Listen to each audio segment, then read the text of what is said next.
मुझसे पूछा जाए ए बी सी का रेशियो बताइए, तो आप आसानी से बता पाए थे कि सर 2 3 4 होगा।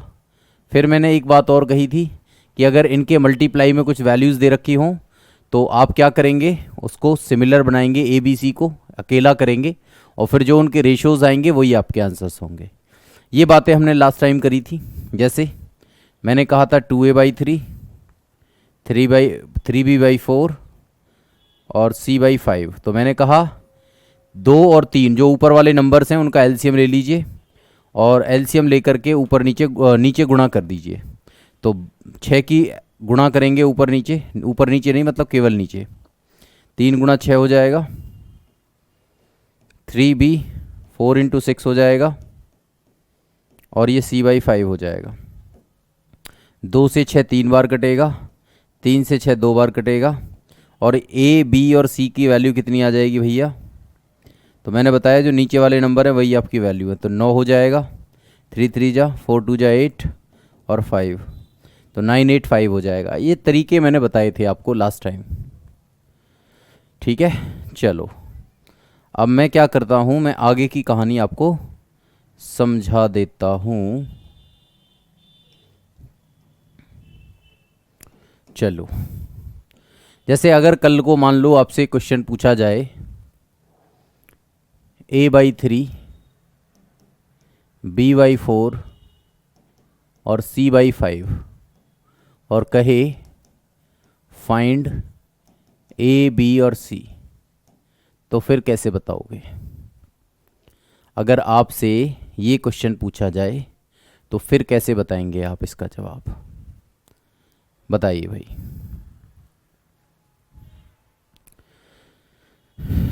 बोलो भाई कितना होगा इसका आंसर?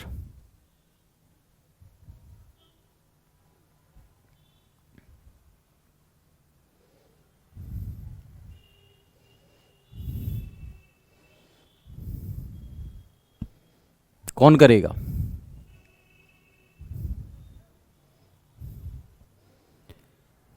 देखो भाई क्या होना है, जिसको कोई दिक्कत आ रही है तो लास्ट वाली क्लास को जरूर देखेगा। लास्ट वाली क्लास जब देख लोगे तो अपने आप समझ में आ जाएगा कि कहाँ से क्या आ रहा है, ठीक है। अब यहाँ पर देखो भाई, बैकग्राउंड वाइट लगाइए सर, प्रिंट में असुविधा होती है। दोस्त प्रिंट के लिए मैं एक काम करूँगा, क्या काम करूँगा कि आपको एक पूरे की पूरी 2 पेजेस पर ये सारे क्वेश्चन समराइज करके विद आंसर्स आपको प्रोवाइड करवा दूंगा।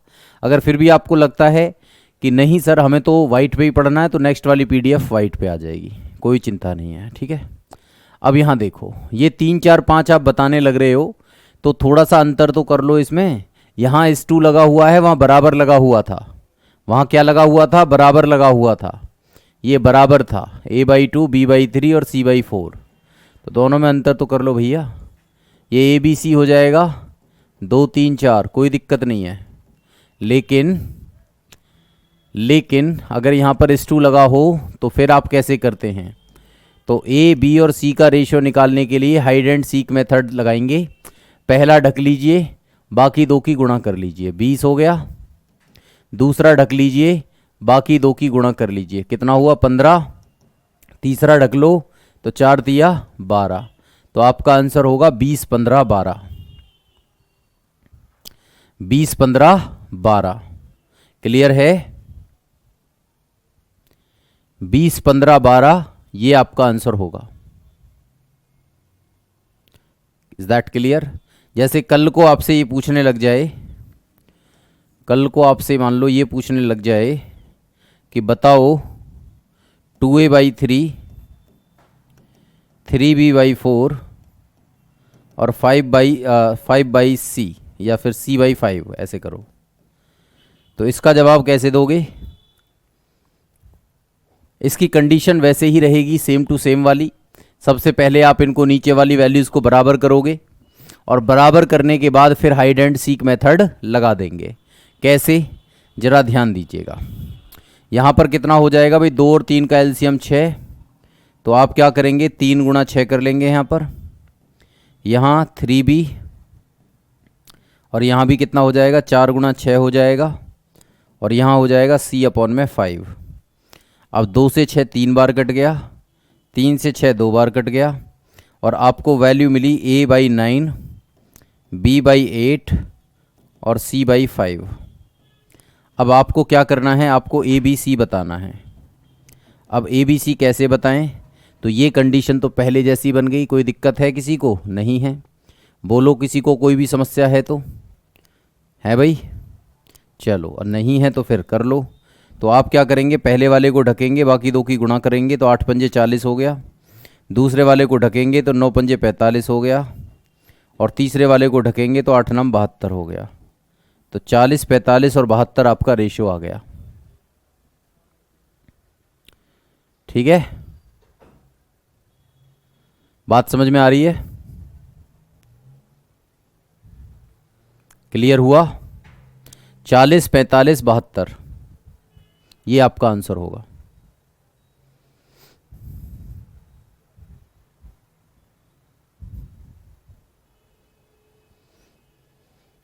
ठीक है, सबको समझ में आ रहा है? चलें फिर आगे। चलिए फिर आगे।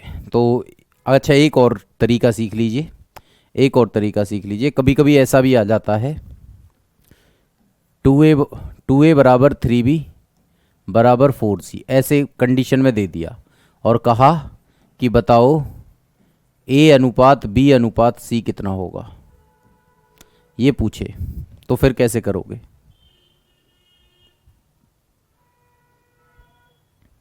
सर 5 को 6 से गुना क्यों नहीं किया?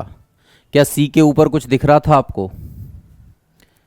अच्छा सॉरी सॉरी सॉरी सॉरी भाई, 6 की गुणा कर रहे हैं तो यहाँ पर भी तो 6 की होगी ना, सॉरी। तो ये होगा 9, 8 और 6 पंजे 30। अच्छा ठीक है, ये 30 हो जाएगा भाई। तो आपका कितना हो जाएगा फिर? ये इतना हो जाएगा। हाँ, अभी पहले वाले में तो करा था ना हमने ये काम, जो पिछले वाला करा था उसमें तो करा था ना ये काम। अच्छा, इसमें भी नहीं करा था भाई। 6 की गुणा इधर कर रहे हो, इधर कर रहे हो, तो इधर भी तो करनी पड़ेगी ना। तो ये किसी ने बताया भी नहीं। 3 तिया 9, 4 दूनी 8 और 6 पंजे 30, 9 8 30 होएगा इसका भी, है ना। ध्यान रखना, जब 6 की नीचे कर रहे हो तो सभी में ही करनी पड़ेगी, है ना। यहाँ पर भी देखेंगे तो अगर 6 की सभी 6 की अगर नीचे गुणा कर रहे हो तो सभी में ही करनी पड़ेगी।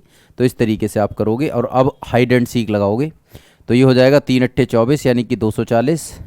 दूसरा ढकेंगे तो 3 नाम 27 है भाई, 3 नाम 27 यानी कि 270। पहला ढका तो 8 तिया 24, दूसरा ढका तो 3 नाम 27 और तीसरा ढका तो 9 अट्ठे 72। किसी एक नंबर से कट रहा है तो काट देना और वही आपका रेशो आ जाएगा। हाँ जी, बिल्कुल सी से भी करेंगे, 100% सी से करेंगे, जल्दबाजी में रह गया। चलिए भैया, तो समझ में आया ये बात? चलो अब इसको बताओ मुझे, 2a बराबर 3b बराबर 4c।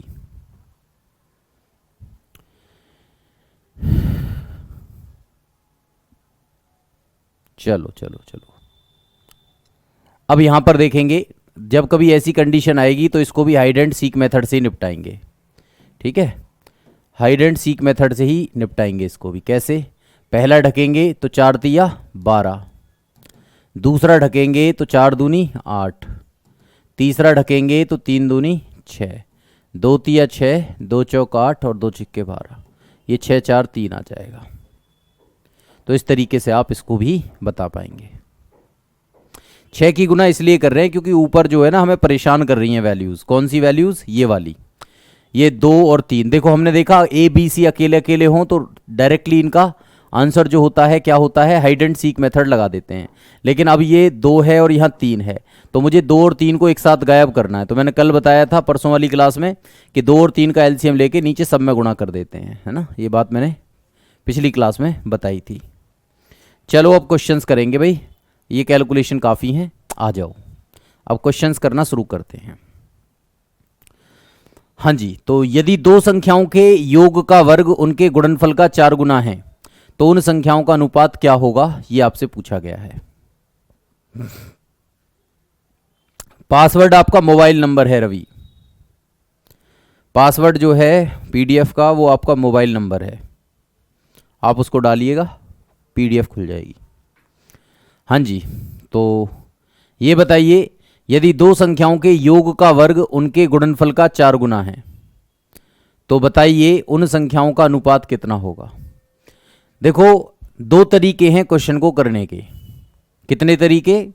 दो तरीके। या तो आप इसे ऑप्शन से कर लीजिए, और अगर ऑप्शन से नहीं करना चाहते तो फिर आप इसको वैल्यूज मान करके कर लीजिए। कैसे? पहले मैं वैल्यूज मान के जैसे बच्चे करते हैं वैसे ही करवाऊंगा। मान लीजिए दो संख्या ए और बी हैं, उनका जो वर्ग है, उनके जो योग का वर्ग है, उनके गुणनफल का 4 गुना है, यानी कि 4ab के बराबर है। अब इसका फॉर्मूला होता है A square plus B square plus 2ab बराबर है 4ab। 4ab को इधर लेके आएंगे तो ये मिलेगा A square plus B square, 2ab में से 4ab घटा तो माइनस में 2ab आ गया और बराबर 0। और ये फॉर्मूला होता है a माइनस बी का होल स्क्वायर बराबर 0। दोनों तरफ का रूट लोगे तो a माइनस बी बराबर 0 हो जाएगा, और b को उधर शिफ्ट करोगे तो a बराबर b हो जाएगा। और अगर b को इधर लेके आओगे तो आप कहोगे सर a अपॉन में b बराबर 1 हो जाएगा। 1 का मतलब 1/1 होता है, तो a अनुपात b बराबर हो जाएगा 1:1। सी ऑप्शन आपका करेक्ट हो जाएगा। बात समझ में आई? सी ऑप्शन आपका करेक्ट हो जाएगा। बात क्लियर है?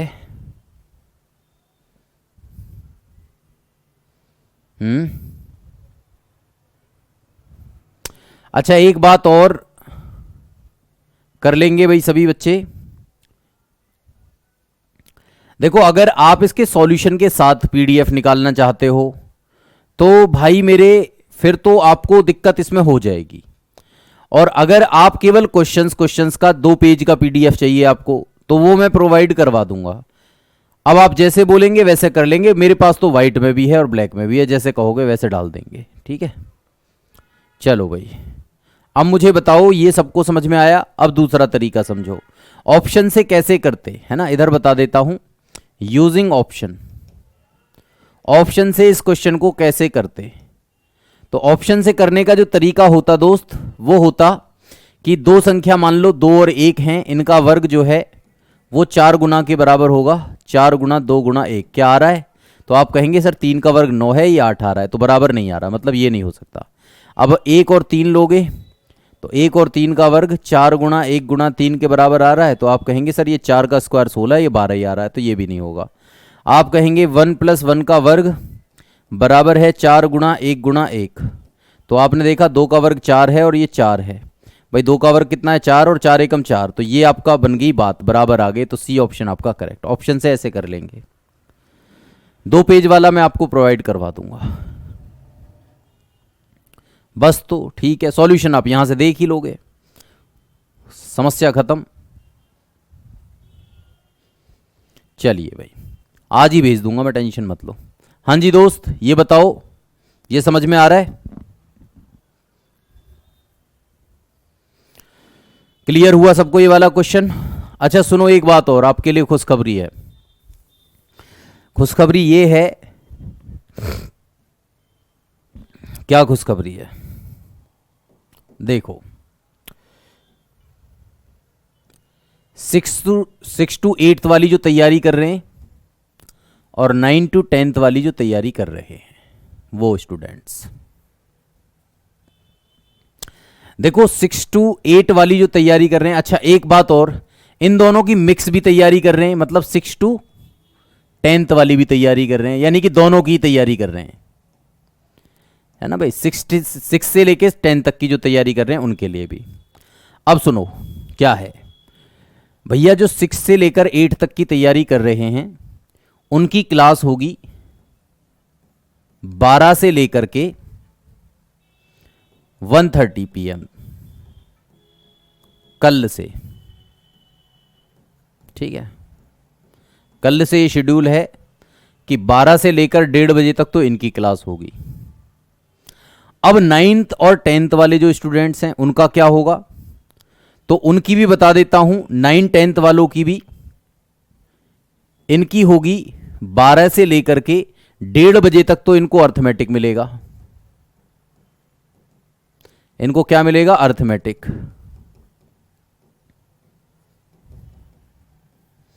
और प्लस फिर 1:30 बजे से लेकर के 3 बजे तक इनको मिलेगा एडवांस।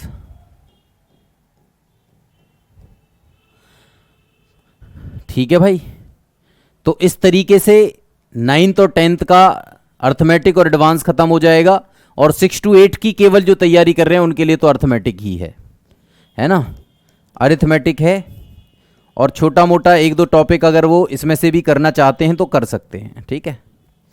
तो मेरा मानना ये है कि आप चाहे छठी से लेकर 8वीं तक की तैयारी कर रहे हैं, चाहे आप 9 से लेकर 10 तक की तैयारी कर रहे हैं, या छठी से लेकर 10वीं तक की तैयारी कर रहे हैं, आपको ये पूरी क्लासेस देखनी चाहिए। आपका एकदम बेस बढ़िया हो जाएगा, चीज़ें बढ़िया हो जाएंगी, एकदम मतलब कॉन्फिडेंस लेवल आ जाएगा, वो सारी चीज़ें हैं। तो उम्मीद करता हूँ ये बातें आपको बढ़िया लगी होंगी। और कल से आपकी 3 घंटे की क्लास शुरू हो जाएगी, 1.5 घंटे के 2 स्लॉट, इसमें एडवांस चलेगा। एडवांस में मैं कल ट्रिग्नोमेट्री शुरू कर रहा हूँ भाई, ध्यान रखना। कल क्या शुरू हो रही है? ट्रिग्नोमेट्री शुरू हो रही है। तो कल से एडवांस में होगी ट्रिग्नोमेट्री, और अर्थमेटिक में आपका जो टॉपिक चल रहा है रेशो, ये चलेगा, ये कल खत्म हो जाएगा। ठीक है भाई। हाँ, तो उनके लिए हो गया ना, उनके लिए जो दोनों पेपर की तैयारी कर रहे हैं वो 12 से लेकर 3 बजे तक, ठीक है। तो उनके लिए सबकी काम खत्म हो गया। बात क्लियर? हाँ जी, ये 6 to 8 है, 12 से 1.5।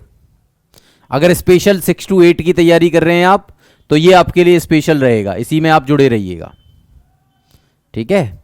और अगर आप 8वीं से बाद की भी, यानी कि 9वीं 10वीं की भी तैयारी कर रहे हैं, तो आपको यहां भी आना पड़ेगा, फिर इसमें भी आना पड़ेगा। सर 2:30 में फिजिक्स की क्लास होती है, फिजिक्स की क्लास का अरेंजमेंट हो जाएगा, एक सेकंड दीजिएगा।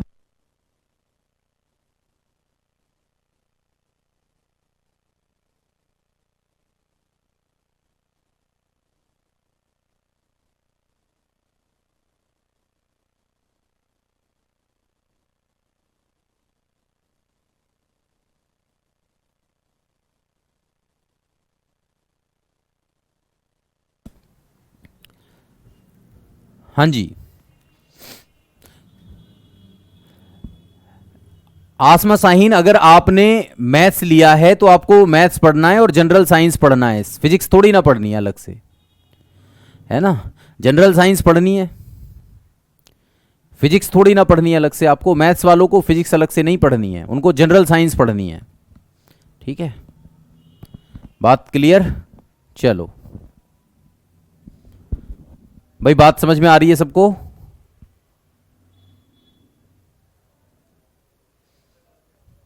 पीपीटी सॉल्यूशन A4 साइज में होगा तो डलवा दीजिएगा।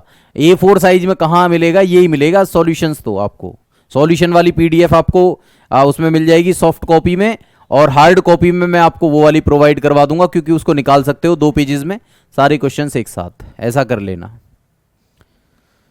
ठीक है।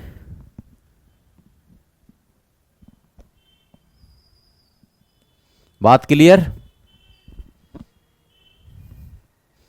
हाँ जी, 9 10th में जिसका मैथ्स होगा वही सिर्फ पढ़ेंगे ना? हाँ बिल्कुल, हाँ जो भी है, मतलब मैथ्स का तुम्हारा अलग होगा। ये बात मैंने टाइम टेबल बता दिया है, कल से यही टाइम टेबल फॉलो होगा। अर्थमेटिक यानी कि 6 to 8 वाला जो है वो 12 से 1.5 चलेगा, और 9 to 10th जो है वो 12 से लेकर 3 बजे तक आना है उनको। ऐसे समझ लो, अपने दिमाग में ये फिट कर लो कि 12 से 3 9 10th वालों को आना है, जो 9 10th या पूरी कंप्लीट तैयारी कर रहे हैं, और भैया 12 से 1.5 बजे तक उनको आना है जो बच्चे केवल 6 to 8 की तैयारी कर रहे हैं, ठीक है भाई। बात समझ में आ रही है सबको?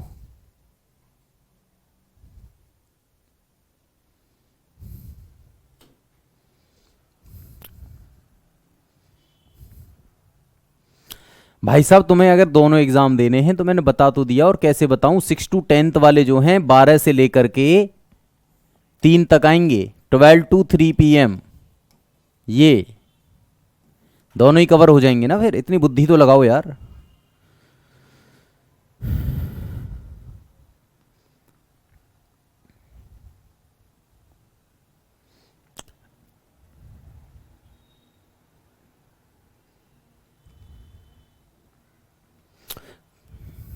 चलो आ जाओ अगले क्वेश्चन पर, क्वेश्चन नंबर 2 पर। तुम्हारे सवाल कभी खत्म नहीं होते और लगातार आते रहते हैं। अरे भाई साहब, मैं कितनी बार बताऊं, 2:30 बजे से फिजिक्स की क्लास है। मैथ्स वालों को फिजिक्स नहीं पढ़ना है, जनरल साइंस पढ़नी है उनको। फिजिक्स क्यों, मतलब तुम्हें अभी भी कंफ्यूजन ही है इस चीज को लेकर के।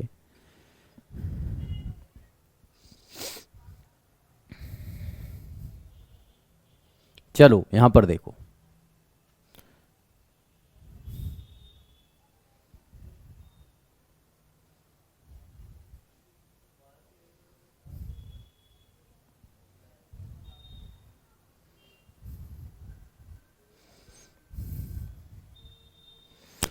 भाई देखो, एक्स का क्यूब माइनस वाई का क्यूब है,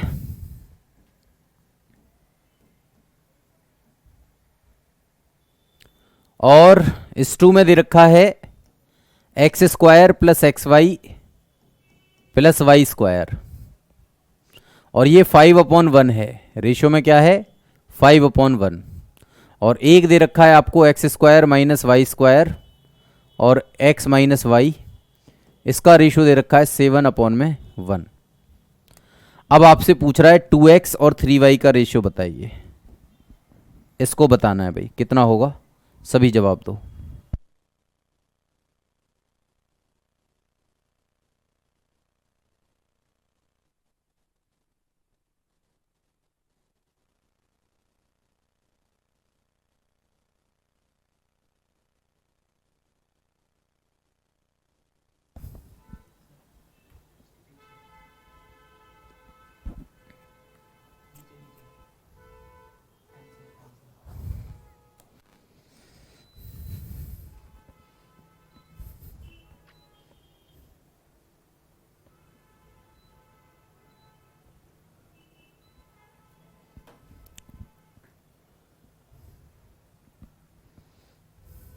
चलो यहां देखो, अब यहां पर आप सभी बच्चे क्या करेंगे भाई, सुनिए मेरी बात को।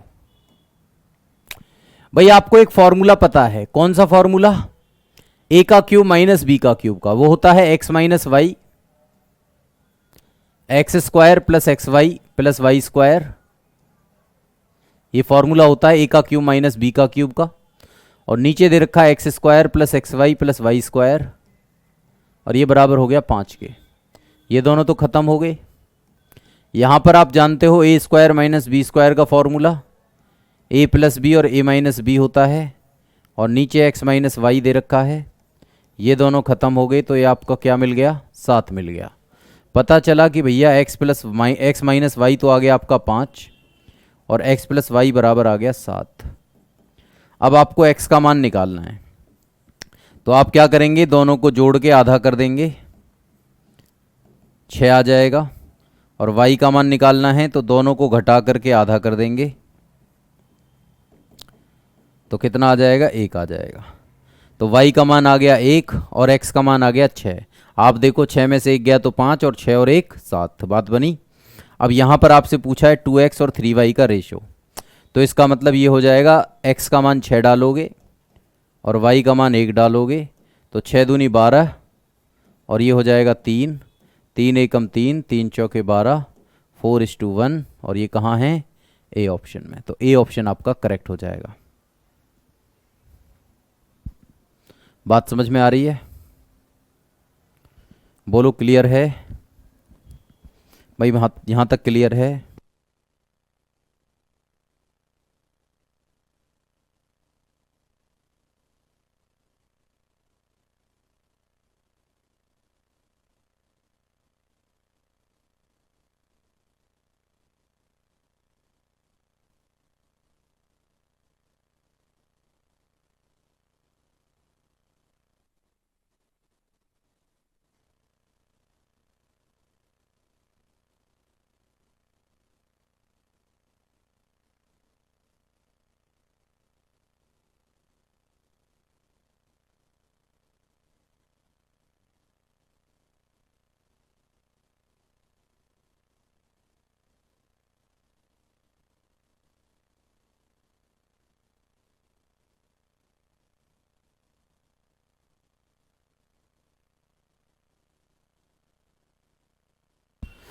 भाई बात समझ में आ गई ये वाली।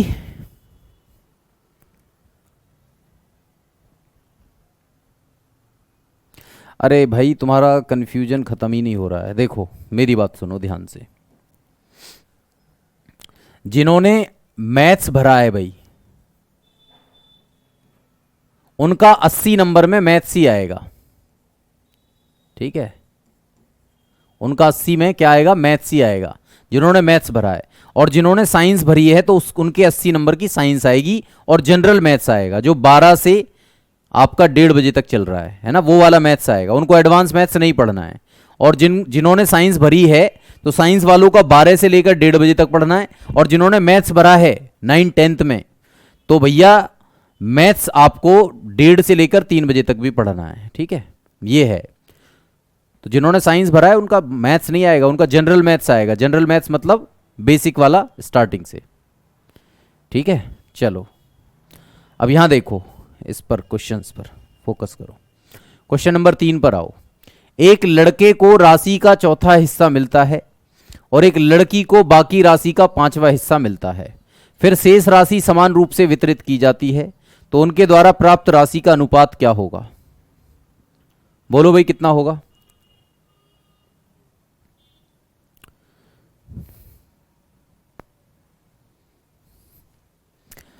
देखो जब कभी भी ऐसा कोई क्वेश्चन आपके सामने आए कि एक लड़के को राशि का चौथा हिस्सा मिलता है, भैया 1/4 है ये, और एक लड़की को बाकी राशि का 5वां हिस्सा मिलता है यानी कि 1/5, तो देखो ये 4 और 5 का एलसीएम लेकर के ना टोटल राशि मान लिया करिए, है ना।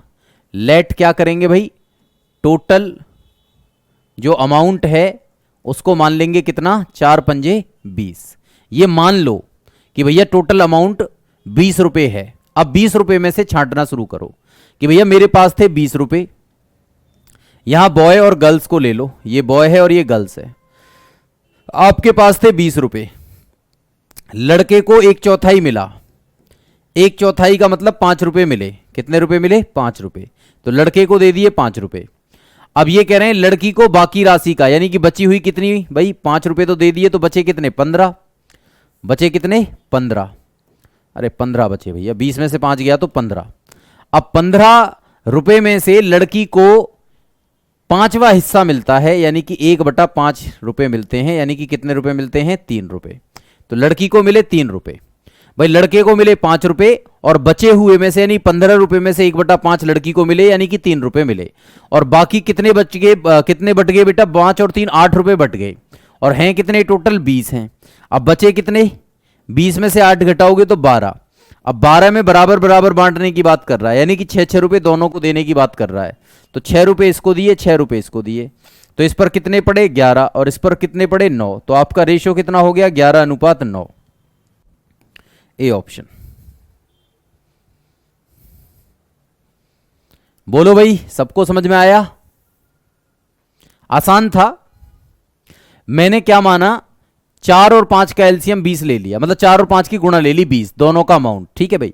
20 रुपए ले लिए, 20 रुपए में से 1/4 लड़के को दिए यानी 5 रुपए, लड़के को दे दिए, बचे 15, 15 में से 1/5 लड़की को देने, यानी 15 का 1/5 होता है 3 रुपए, 3 रुपए इसको देने, बचे कितने, 12 रुपए। 12 रुपए दोनों में बराबर बराबर बांटने, वही तो कह रहा था, शेष राशि को समान रूप से वितरित किया जाता है, तो बराबर बराबर बांट दिया, बराबर बराबर बांटा, तो 11 और 9 का रेशियो आ गया, ठीक है। क्लियर हुआ भाई सबको? चलो आगे बढ़ूंगा भाई अगले क्वेश्चन पर। अगला क्वेश्चन करो सभी। सोने का मूल्य उसके भार के वर्ग के समानुपाती है और सोने को 3:2:1 के अनुपात में तोड़कर बेचने से 4620 रुपए कम प्राप्त होते हैं, तो बिना टूटे सोने का मूल्य कितना होगा? चलो बता दो जल्दी से, करो जल्दी जल्दी जवाब दो।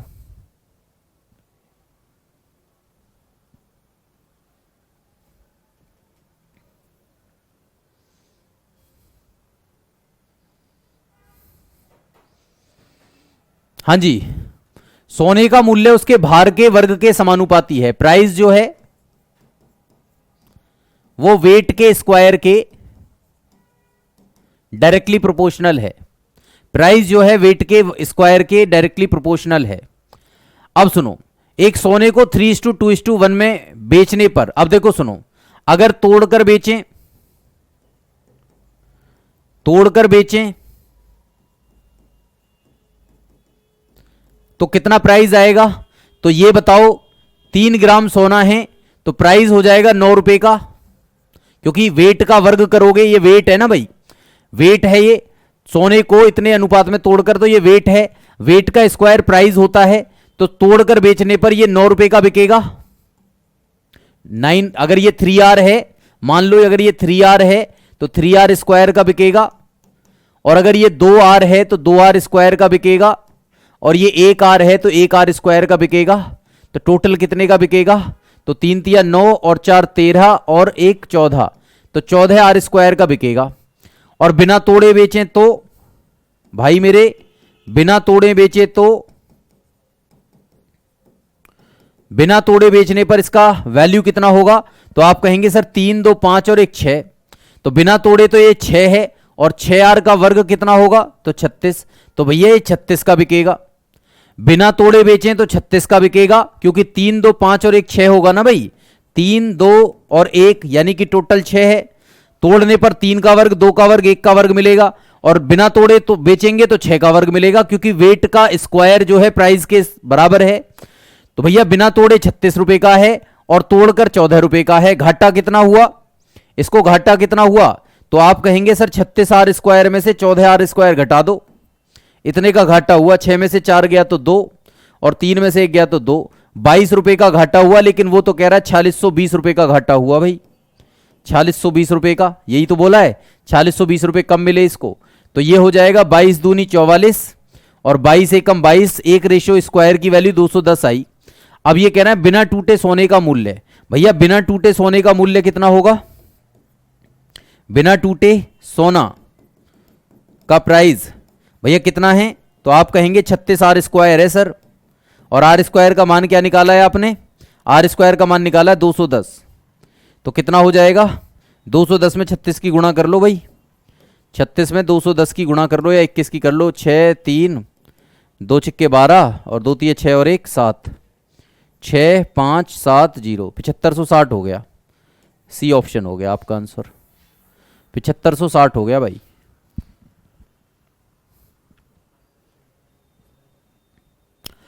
बात समझ में आ रही है भाई सबको? अरे कुछ नहीं है, ये कह रहा है 3 2 1 रुपए, मतलब मान के चलो सोना था, अब सोने को तोड़ के बेचा, तो सोने को ऐसे, मतलब प्राइस उसने ऐसे ऐसे निकाला है कि जो सोना है भैया, वो सोने का जो प्राइस है उसके वेट के स्क्वायर के बराबर है। मान लो 5 ग्राम सोना है तो 25 रुपए का हो गया, 10 ग्राम सोना है तो 100 रुपए का हो गया, ऐसे। तो अब ये बताओ, तोड़ के बेचेगा तो ये 9 रुपए का बिकेगा, ये 4 का, ये 1 का, 9 4 13 और 1 14 रुपए का बेचेगा। और मान लो बिना तोड़े बेचे तो 6 रेशो है, तो 6 का वर्ग 36 का बिकेगा। 36 में से 14 निकाल दो तो वो पता चल जाएगा कि कितना कम मिलेगा। तो उसमें देख रहे हो 22 है, इसमें देख रहे हो 4620 है, तो एक रेशो की वैल्यू 210। अब 210 निकल गई एक रेशो की वैल्यू। बिना तोड़े बेचेगा तो इतने का बिकेगा, और तोड़ के बेचेगा, अगर तोड़ के, मान लो तोड़ के बेचने वाला पूछता तो 14 में गुणा कर देते 210 की, है ना भाई। बिना अगर तोड़ करके पूछता ना कि तोड़ कर कितने का बिकेगा, तो 14 में 210 की गुणा कर देते। ठीक है भाई, बात समझ में आ रही है? चलो अगला क्वेश्चन करो, question number next. A b के घन के व्युत्क्रमानुपाती है। जब ए का मान 3 है तो बी का मान 2 है, और बी का मान बताओ जब ए का मान 8/9 है। करो भाई, अच्छा क्वेश्चन है।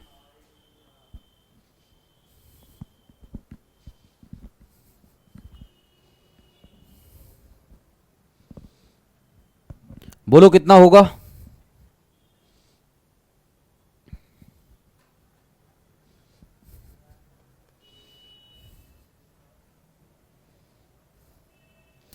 ए बी के घन के व्युत्क्रमानुपाती है। A is inversely proportional of B का क्यूब। इसका मतलब यही हुआ, इसका मतलब मैं ये कह सकता हूं कि ए जो है वो के अपॉन बी के क्यूब के बराबर है। कांस्टेंट लगाते हैं ना इसको, व्युत्क्रमानुपाती वाले साइन को हटा करके। अब आपसे कहा गया कि ए जो है भैया, ए का मान अगर 3 है, ए का मान रख दिया 3 के अपॉन में, और बी का मान 2 है तो 2 का क्यूब रख दिया। तो 2 का क्यूब का मतलब होता है 8, और 8 में 3 की गुणा करोगे तो के का मान कितना होगा भैया? तो 24 हो जाएगा। तो के का मान निकल गया 24। अब ये कह रहे हैं कि बी का मान बताओ। अगर ए का मान 8/9 है, भैया ए का मान रख दिया आपने 8/9। अब के का मान क्या निकाला है आपने? तो के का मान निकाला है आपने 24 यहां पर। और बी का क्यूब आपको बताना है कि बी का मान कितना होगा। बी का मान बताइए जब ए का मान 8/9 है। ए का मान 8/9 रख दिया, बी का क्यूब रख दिया और के का मान यहां पर 24 रख दिया। अब देखो कितना हो जाएगा बी का क्यूब, तो कहेंगे 24 गुणा 9 और बटे में 8 हो जाएगा। भाई 8 नीचे, बी का क्यूब इसकी जगह और 9 गुणा में, तो ये हो जाएगा 8 तिया 24 और 9 तिया 27। तो बी का क्यूब हो गया 27। तो बी का मान कितना हुआ? 3 तिया 9 तिया 27। तो बी का मान हुआ 3। बी का मान कितना हुआ दोस्त? 3 हुआ। सी ऑप्शन आपका आंसर हुआ।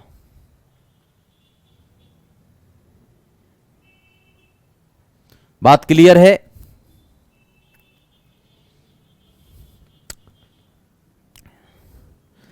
पेपर के भी 4 महीने बाद हो पाएगा सिलेबस, जिस स्पीड से हम चल रहे हैं।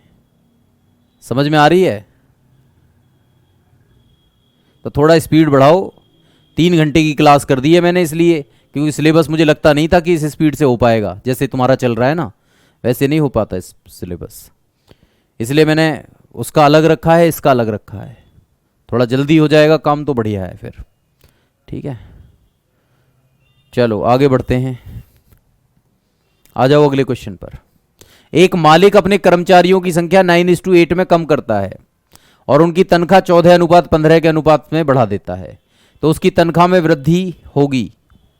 उसका अनुपात बताना है कितना होगा।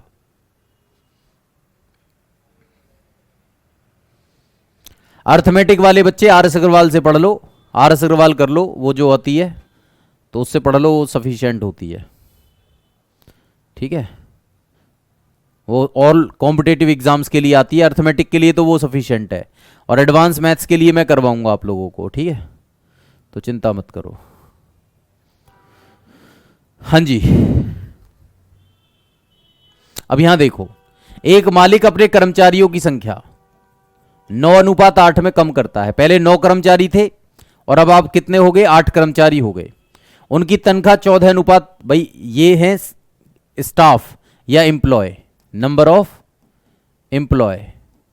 पहले कितने थे? 9 थे। पहले कितने थे भैया? 9 थे। और अब कितने हो गए? 8 हो गए। और सैलरी का क्या कर रहा है ये? 14:15 के अनुपात में बढ़ा रहा है। इनकी सैलरी कितने में? 14:15 अनुपात में बढ़ा रहा है। भाई देखो, अब आप मान लो 4 कर्मचारी रखोगे और प्रत्येक को 10,000 सैलरी दोगे, तो आपकी सैलरी बिल कितना बनेगा? तो 40,000। 40,000 बनेगा कि नहीं? आपके घर से कितने जाएंगे? 40,000 ही जाएंगे ना। 10,000 रुपए दोगे तो 4 बंदों को, तो सैलरी बिल भी ऐसे ही बनता है। सैलरी बिल कैसे बनेगा? नंबर ऑफ एम्प्लॉय कितने हैं? 9, और सैलरी कितनी है? तो 14। तो 14 निम्मा कितना हो गया? 9 चौक 36 का 6 है ना, 9 एकम 9 और 3 12, 126 हो गया।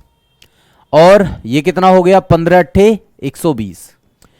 तो पहले इसके 126 रुपए जाते थे, अब 120 रुपए जाते हैं। काटेंगे तो 6 दूनी 12, 6 दूनी 12, 6 एकम 6, 21:20 हो गया भैया। कितना हो गया? 21:20। 21:20 हो गया। सभी बच्चे इसमें थोड़ा सा करेक्शन कर लेंगे। 21:20 इसका आंसर होगा। ठीक है बेटा, 21:20 सी ऑप्शन हो जाएगा। क्लियर है? देखो, हर क्वेश्चन के पीछे कहानी होती है। अब वो कहानी अगर मैं सुनाने लग जाऊं ना तो फिर कई दिन बीत जाएंगे। ठीक है, अब इसके पीछे की कहानी ये थी कि भैया पहले जो हैं 9 कर्मचारी काम करते थे, ठीक है, और अब उसने 8 कर दिए। क्यों? क्योंकि धंधा पानी बंद हो गया, कम हो रहा है।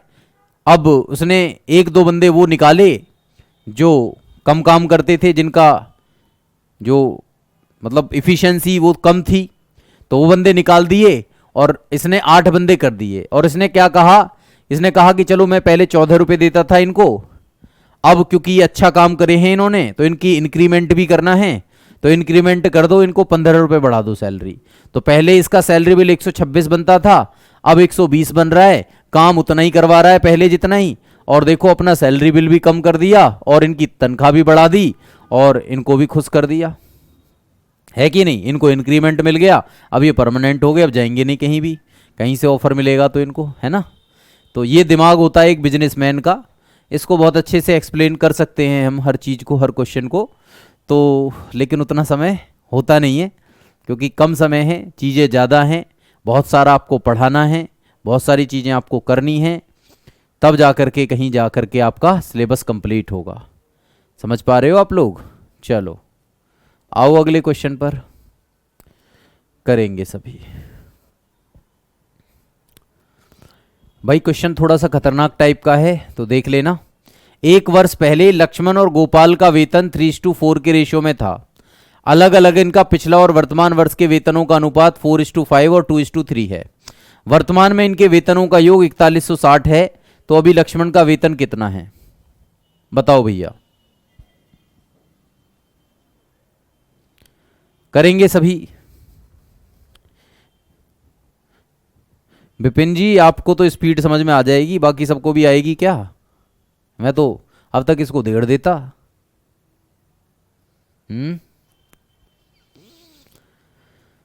कोई बात नहीं, पढ़ लो यार तुम।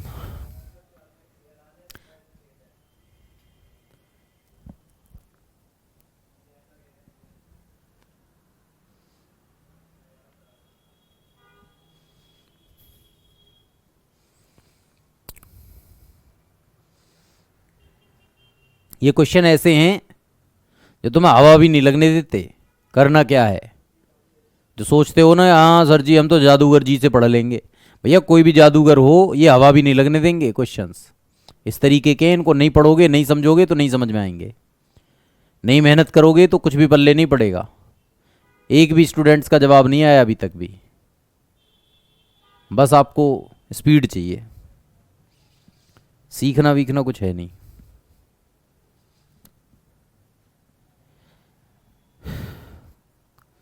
हल्का लेवल मान रहे हो टीचिंग का। देखो यहां पर पेपर बनेगा तो पता चलेगा। एक वर्ष पहले की बात है, एक वर्ष पहले की बात है, लक्ष्मण और गोपाल के जो सैलरी के रेशियो थे वो 3:4 थे। लास्ट ईयर में कितना था? 3:4 था। अलग अलग इनका पिछला और वर्तमान वर्ष के वेतनों का अनुपात, यानी कि लक्ष्मण का अलग बता रहे हैं भाई, लक्ष्मण का लास्ट ईयर का और प्रेजेंट ईयर का,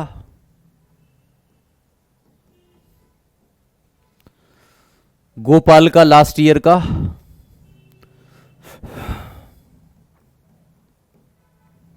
और प्रेजेंट ईयर का।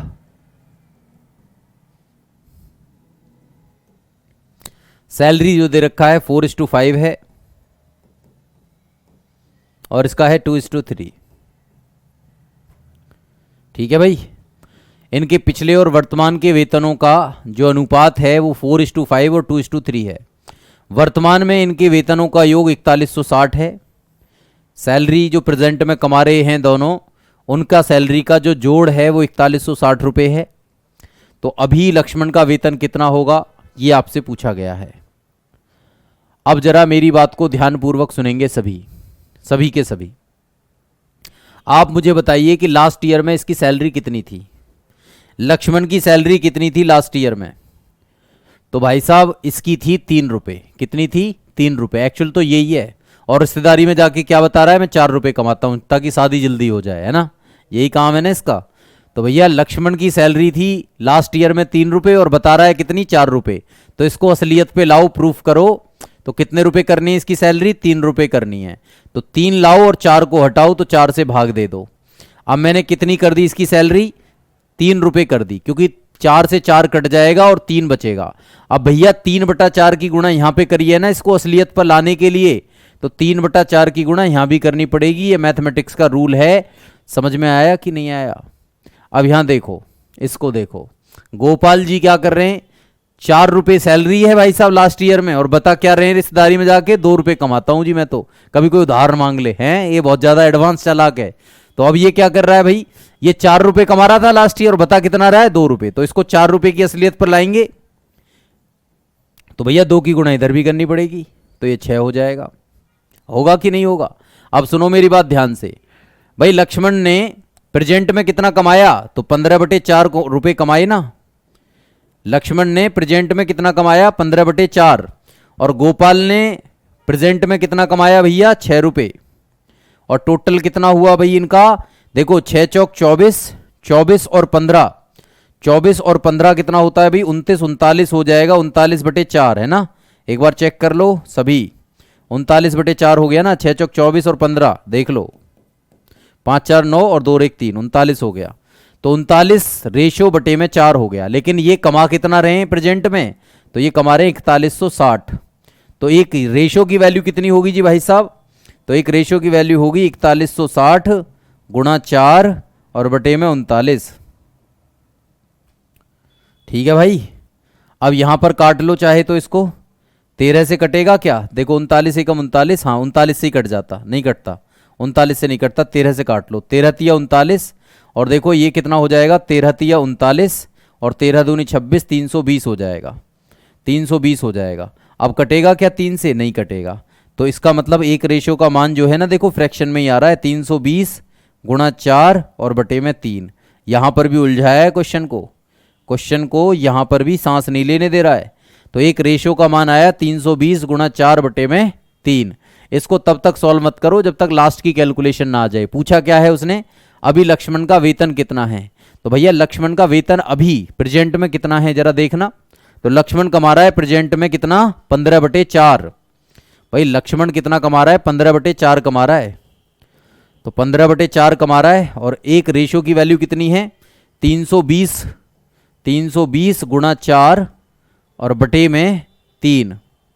अब देखो 4 से तो 4 गया, और 3 से 15 5 बार गया, और 5 में इसकी गुणा करोगे तो लक्ष्मण की सैलरी आ जाएगी 500, 5 दूनी 10 की 0, 5 तिया 15 और 1 16, 1600 रुपये आ जाएगी। और ए ऑप्शन आपका करेक्ट हो जाएगा। पूछता किसकी, गोपाल की। अगर गोपाल की पूछता तो गोपाल की कितनी होती दोस्त, तो गोपाल की होती 6 रेशो। 6 रेशो में गुणा करते 320 गुणा 4, 6 रेशो में गुणा करते 320 गुणा 4 बटे में 3 की। तो 3 से 6 कटता 2 बार, और 8 की गुणा 320 में करते तो 8 0 0, 8 दूनी 16 का 6, और 8 तिया 24 और 1 2560 हो जाती किसकी, गोपाल की। तो गोपाल की हो जाती 2560 रुपये। ठीक है भाई, तो 2560 हो जाती गोपाल की, और 1600 इसकी हो जाती, और दोनों की मिलाकर के देखो 4160 हो रही है कि नहीं हो रही है, बिल्कुल हो रही है ना। समझ में आया कि नहीं आया? बहुत ही बढ़िया क्वेश्चन था, बहुत ही जबरदस्त जबर क्वेश्चन था ये। जब आ जाता है सामने तो अच्छे अच्छों की बोलती बंद कर देता है ये क्वेश्चंस। ठीक है, लेकिन आपको मैं सारे क्वेश्चंस पढ़ा रहा हूँ, सारे टाइप के, कुछ भी नहीं छोड़ रहा हूँ। और एक्सप्लेनेशन एकदम अल्टीमेट लेवल का है। इसको 2 बार पढ़ना, 4 बार पढ़ना, आपको समझ में आएगा। ऐसा नहीं है कि आपको समझ में नहीं आएगा, लेवल तो है भैया। देखो सिंपल सी बात है, अगर लेवल नहीं पढ़ोगे तो फिर गड़बड़ रहेगी। तो लेवल तो पढ़ना पड़ेगा, और कोई चारा नहीं है अपने पास। यदि एक गत्ते के डिब्बे को जो 1 दर्जन शीशे से भरा है, शीशे मतलब कोई भी मिरर हैं उनसे भरा है, वो गिरा दिया जाए, ओहो, तो निम्नलिखित में से कौन से टूटे और बिना टूटे शीशे का अनुपात नहीं हो सकता। बोला है नहीं हो सकता, टूटे और बिना टूटे का। बोलो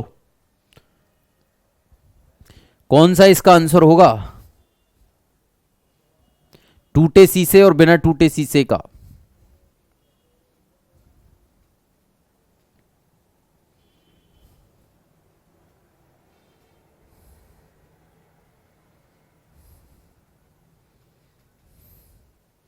बोलो दोस्त, कितना होगा इसका आंसर?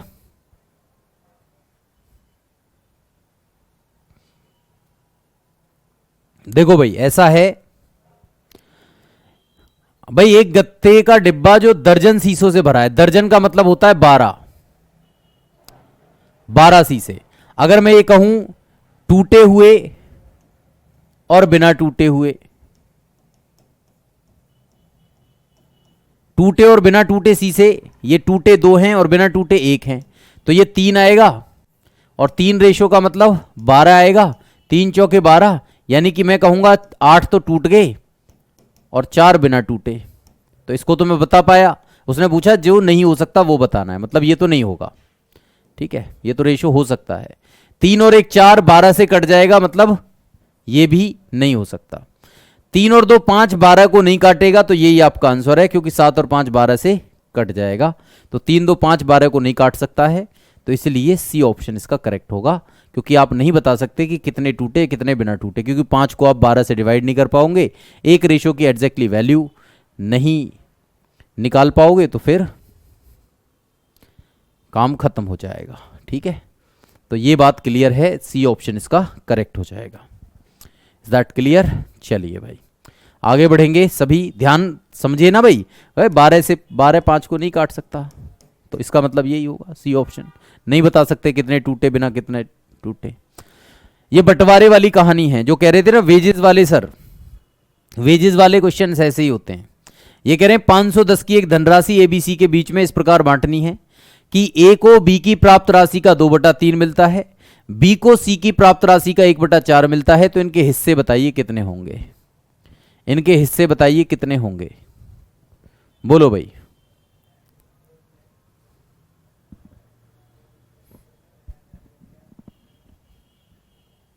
बोलो दोस्त कितना होगा?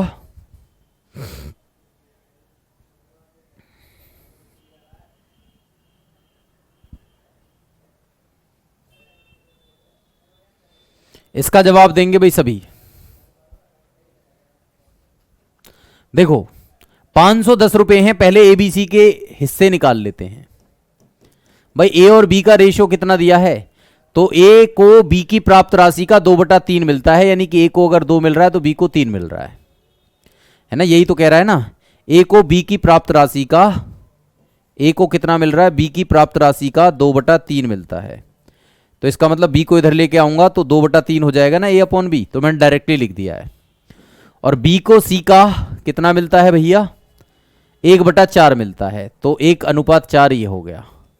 आपको निकालना है ए बी और सी, तो ए बी सी निकालने का तरीका मैंने बता रखा है, 1 दूनी 2, 1 तिया 3 और 3 चौके 12, तो 2 3 12 हो गया, 2 3 12 हो गया। अब इसको 2 रुपए मिलेंगे, इसको 3 रुपए मिलेंगे, इसको 12 रुपए मिलेंगे, तो टोटल कितना मिलेगा, 12 3 15 और 2 17 रुपए टोटल मिलेगा। लेकिन बटने कितने हैं, 510 रुपए बटने हैं, तो 17 तिया 51, एक रेशियो की वैल्यू कितनी आ गई, 30। तो इसका मतलब ए को कितना मिलेगा, 60 रुपए मिलेगा, बी को कितना मिलेगा, 90 रुपए मिलेगा, और सी को कितना मिलेगा, 360 रुपए मिलेगा। तो 60 90 और 360, 60 90 और 360 रुपए इसको मिलने चाहिए, क्योंकि 510 रुपए हैं, तो सभी को पता होना चाहिए कि भैया इसको मिलेगा 360, 60 90 और 360, इसको करेक्ट कर लेना। 60 90 और 360 रुपए इनको मिलने हैं, क्योंकि 510 रुपए बटने हैं ना दोस्त। देखो ना, तीनों को जोड़ के 510 मिलेगा, है ना भाई। बात समझ में आ रही है सभी को, क्लियर हो रहा है, क्लियर है भाई।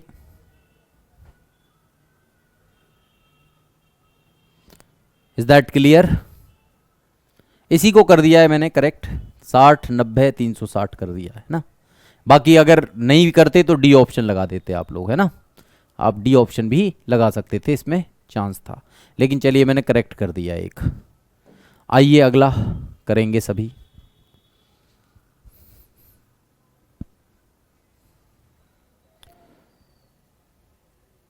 अब यहां देखिए 735 रुपए की रकम ए बी सी के बीच बांटी जाती है। यदि इनमें से प्रत्येक को 25 रुपए कम मिले हों तो इनके हिस्सों का अनुपात 1:3:2 हो जाता, तो सी के द्वारा प्राप्त राशि कितनी होगी, ये आपको बताना है, ये आपको बताना है। हाँ तो नन लगा दो, कोई दिक्कत नहीं है, मैंने करेक्शन कर दिया, बस ऐसी मेरा मन था। लो आप नन लगा दो, कोई दिक्कत नहीं है। लो इसको मिटा दूं और यहां लगा दो डी, और बताओ, तुम खुश रहो। आंसर थोड़ी ना बदल जाएगा इस चीज से। ठीक है, चलो अब यहां देखो भाई, 735 की रकम एबीसी के बीच बांटी गई। अब एक बात बताओ, एबीसी के बीच में बांटी गई और जब इनको 25-25 रुपए कम मिले ना, तब इनका राशि का जो रेशियो है वो 1, 3 और 2 हो गया। कितना हो गया? 1, 3 और 2 हो गया।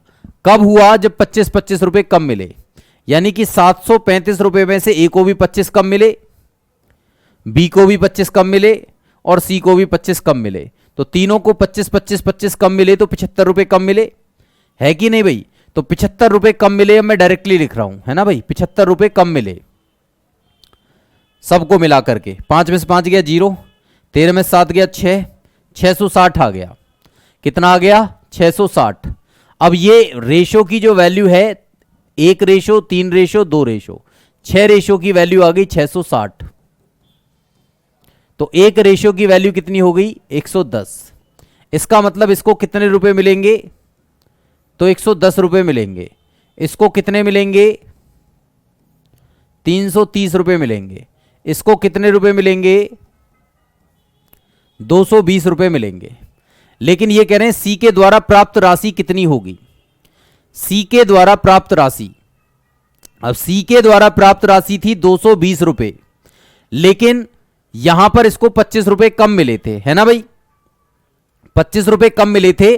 तो एक्चुअल राशि पूछ रहा है ये, तो एक्चुअल राशि कितनी हो जाएगी? 225 रुपए हो जाएगी, क्योंकि 25 रुपए कम मिलेंगे तभी तो 220 रुपए मिले होंगे। तो इसका मतलब यह है कि एक्चुअल राशि इसको 225 रुपए मिली थी और एबीसी के जब बांटी जाती है और 25-25 रुपए कम मिले होते, ये कह रहा मिले होते तो रेशो इतना होता। तो एक्चुअल में मिला तो 225 है ना। बात समझ गए कि नहीं समझे? 225 इसका आंसर होगा। क्वेश्चन को समझने की कोशिश करो। इसने कहा 735 रुपए की राशि थी, अगर इनको 25-25 रुपए कम मिले होते तो रेशो ये होता, लेकिन मिले नहीं है, मिले होते तो ये होता। लेकिन मिले कितने? मिले तो पूरे होंगे ना। तो इसका मतलब जो रेशो हमने निकाला है उसमें 25 रुपए कम निकल करके आए हैं। अगर हम 25 जोड़ देंगे तो एक्चुअल राशि निकल करके आ जाएगी कि कितने मिले हैं। अगर मान के चलो ए का पूछता तो ए का कितना निकलता भाई? 110 प्लस 25 निकल जाता। बी का पूछता तो कितना निकलता? 330 प्लस 25 निकल जाता। ऐसे आप बता देते सबकी राशि। सर उसको करिएगा 2, 3, 12 होगा। कौन सा होगा 2, 3, 12? देखो यहां पर ये कह रहे हैं 510 की एक धनराशि ए, बी और सी के बीच बांटी गई। ए को बी का 2/3 मिला। ए को बी का कितना मिला? 2/3 मिला।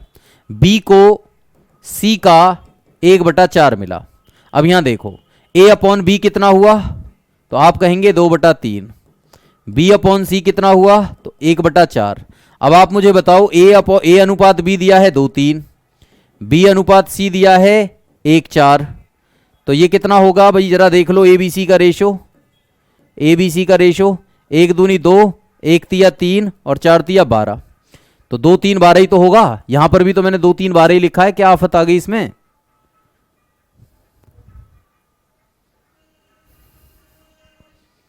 बोलो भाई, सबको समझ में आया कि नहीं?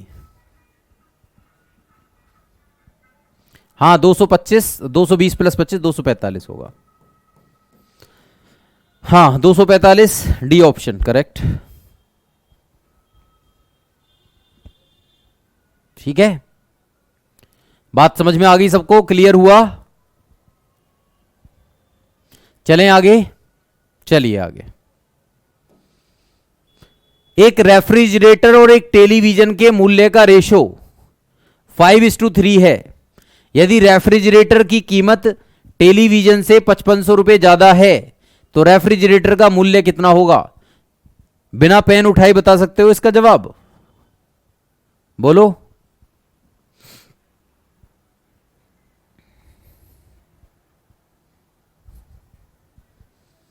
बोलो भाई, कितना होगा इसका आंसर? कर लो जल्दी जल्दी क्वेश्चंस को, उड़ाओ जल्दी इनको। देखो भाई सुनो, कोई किसी से ज्यादा हो कोई किसी से कम हो, हमेशा डिफरेंस निकालेंगे। जैसे मान के चलो 5 रुपए का टेलीविजन सॉरी, 5 रुपए का फ्रिज और 3 रुपए का टेलीविजन, 5 रुपए का फ्रिज और 3 रुपए का टेलीविजन। तो भैया फ्रिज टेलीविजन से कितना ज्यादा, तो 2 रुपए, और टेलीविजन फ्रिज से कितना कम, तो 2 रुपए। तो चाहे कोई किसी से ज्यादा हो या कोई किसी से कम हो, हमेशा डिफरेंस निकाल करके उनका बताएंगे कि इतना डिफरेंस है उनके बीच में। अब इसने कहा कि भैया फ्रिज की कीमत जो है टेलीविजन से 5500 ज्यादा है, लेकिन मैं तो कह रहा हूं कि फ्रिज की कीमत जो है वो टेलीविजन से, भाई फ्रिज की कीमत जो है वो टेलीविजन से 2 रुपए ज्यादा है, वो कह रहा है 5500 ज्यादा है। तो 2 रेशो की वैल्यू 5500, 1 रेशो की वैल्यू 2 दूनी 4, 2 सत्ते 14 और 2 पंजे 10, 2750 हो गई। 1 रेशो की वैल्यू 2750। तो क्या पूछ रहा है, रेफ्रिजरेटर, रेफ्रिजरेटर पूछ रहा है कितने का है, तो 5 रुपए का है रेफ्रिजरेटर। तो 5 गुणा 2750 हो गया, 500, 5 पंजे 25, 5 सत्ते 35 और 2 37, 5 दूनी 10 और 3 13, 13,750 रुपए का है फ्रिज। और टेलीविजन पूछे तो, टेलीविजन पूछे तो 3 रुपए का टेलीविजन है, 3 में गुणा कर दोगे 2750 की, तो टेलीविजन निकल जाएगा। बात समझ रहे हो, आसान है कि नहीं है। तो ये पूछ रहा एक किसी से ज्यादा है, तो डिफरेंस निकालो, काम खत्म करो यार, कोई समस्या ही नहीं है। चलो अब इसको बिना पेन उठाए बताओ, अभी जो तरीका मैंने बताया है उसके हिसाब से बिना पेन उठाए इसका जवाब दो।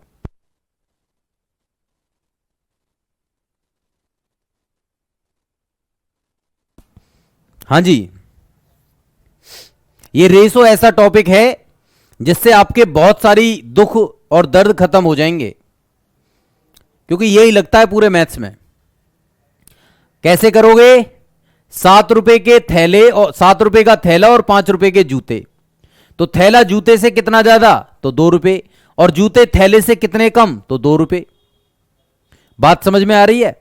तो 2 रुपए यानी कि 2 रेशो की वैल्यू कितनी है, 200 रुपए। तो 1 रेशो की वैल्यू कितनी हुई, 100 रुपए।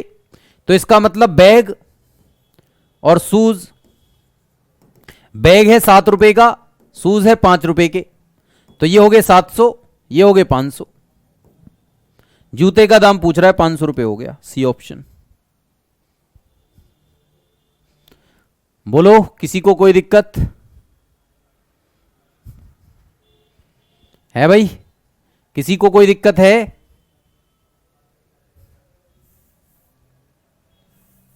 ये थैला हो गया और ये जूते हो गए।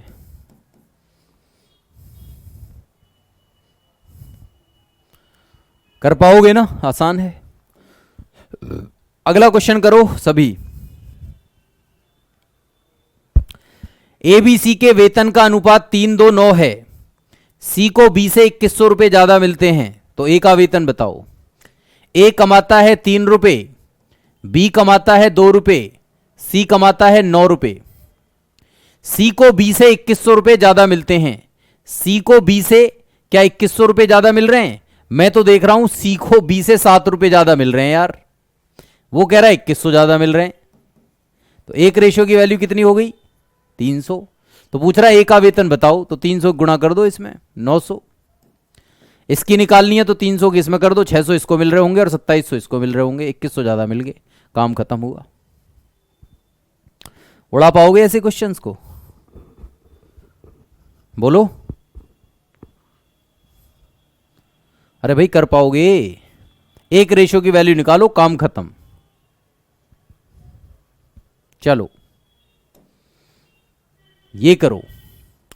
पूरे विश्व में भूमि और जल का अनुपात 1:2 है, यदि उत्तरी गोलार्ध में यह अनुपात 2:3 है और दक्षिणी गोलार्ध में भूमि और जल का अनुपात बताना है, कितना होगा।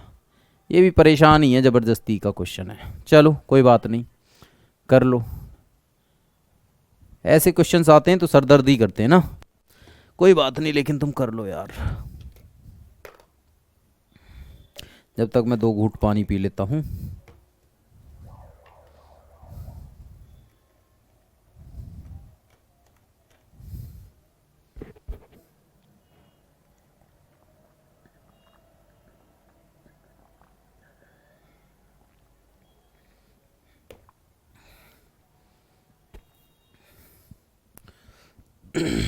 बोलो भाई।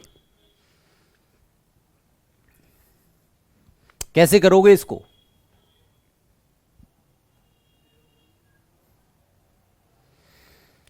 देखो ऐसे क्वेश्चंस परेशान करते हैं, और परेशान क्यों करते हैं? देखो इसके पीछे साइंटिफिक रीजन होते हैं। ये धरती है, क्या है भैया? ये धरती है, और इस धरती पर दो स्फीयर्स हैं, हेमिस्फीयर्स। एक है नॉर्थ हेमिस्फीयर, उत्तरी गोलार्ध, एक है दक्षिणी गोलार्ध। पृथ्वी पर कितने गोलार्ध? भाई पृथ्वी पर कितने गोलार्ध होंगे? दो गोलार्ध, नॉर्थ हेमिस्फीयर और साउथ हेमिस्फीयर। ठीक। अब आपको पता है गोलार्ध का मतलब आधा गोला, आधा गोले का मतलब ये भी बराबर ये भी बराबर, दोनों आपस में बराबर बराबर। ठीक। अब ये कह रहे हैं कि पूरे विश्व में यानी कि पृथ्वी पर भूमि और जल का अनुपात, अर्थ पर, पूरे विश्व का मतलब अर्थ पर हो गया, अर्थ पर लैंड और वाटर, भूमि और जल का जो अनुपात है वो अनुपात है 1:2। चलो जी मान लिया। और ये नॉर्थ हेमिस्फीयर में, नॉर्थ हेमिस्फीयर में भूमि और जल का जो अनुपात है वो 2:3 है, ये इसने बोला है। आप मुझे बताइए कि नॉर्थ हेमिस्फीयर में 1 होगा और साउथ में 1 होगा, तो पूरी पृथ्वी पर कितने हिस्से होंगे? तो आप कहेंगे 2 हिस्से होंगे पूरी पृथ्वी पर। 2 में से 1 जो है नॉर्थ हेमिस्फीयर, 1 साउथ।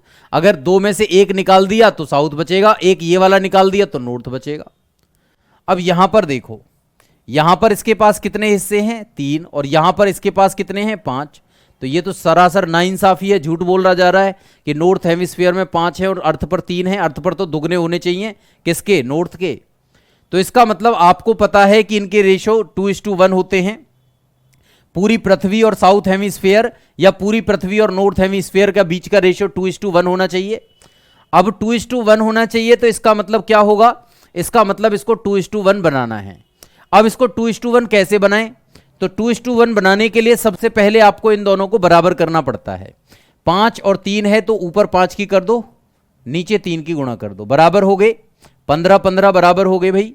अब आपको क्या करना है? इनको 2:1 में बनाना है, क्योंकि पृथ्वी के पास 2 हिस्से होते हैं और नॉर्थ हेमिस्फीयर के पास 1 हिस्सा होता है। तो अब देखा आपने 30 है, ये 15 है, 15 और 30 के बीच में रेशो होता है 2:1। हो गया। आपने कितने की गुणा करी इसको बनाने के लिए? 10 की करी, तो 10 की इधर भी करनी पड़ेगी। इसको बनाने के लिए आपने कितने की गुणा करी? तो आपने करी 3 की, तो 3 की गुणा यहां पे करनी पड़ेगी। अब आप मुझे बताइए, अर्थ में से नॉर्थ हेमिस्फीयर घटा दूं तो क्या बनेगा? तो आप कहेंगे साउथ हेमिस्फीयर आएगा। सर पूरी अर्थ में से नॉर्थ हेमिस्फीयर निकाल दो तो साउथ हेमिस्फीयर बचा। इसका मतलब 10 में से 6 घटा दिया तो मेरे कितना बचा? तो 4 बचा अनुपात। यहां 20 में से 9 घटा दिया तो कितना बचा? तो आप कहेंगे 11 बचा। तो साउथ हेमिस्फीयर हो जाएगा 4:11, डी ऑप्शन। टेक्निकल क्वेश्चन था बस, ये कैसा था? टेक्निकल क्वेश्चन था। ठीक है भाई, तो इसको थोड़ा सा टेक्निकल तरीके से समझना था, थोड़ा दिमाग लगेगा, आ जाएगा समझ में, कोई आफत नहीं है ना भाई। तो 4:11 आपका आंसर हो जाएगा इस क्वेश्चन का। सबको समझ में आया होगा। ठीक है भाई, क्लियर हुआ?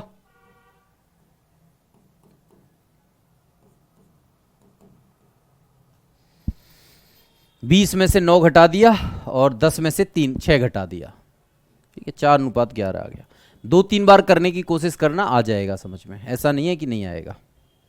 चलो भाई अगला क्वेश्चन करते हैं।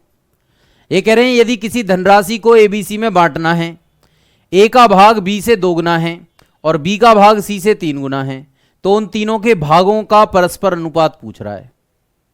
उन तीनों के भागों का परस्पर अनुपात कितना होगा? चलो भाई दे दो जवाब।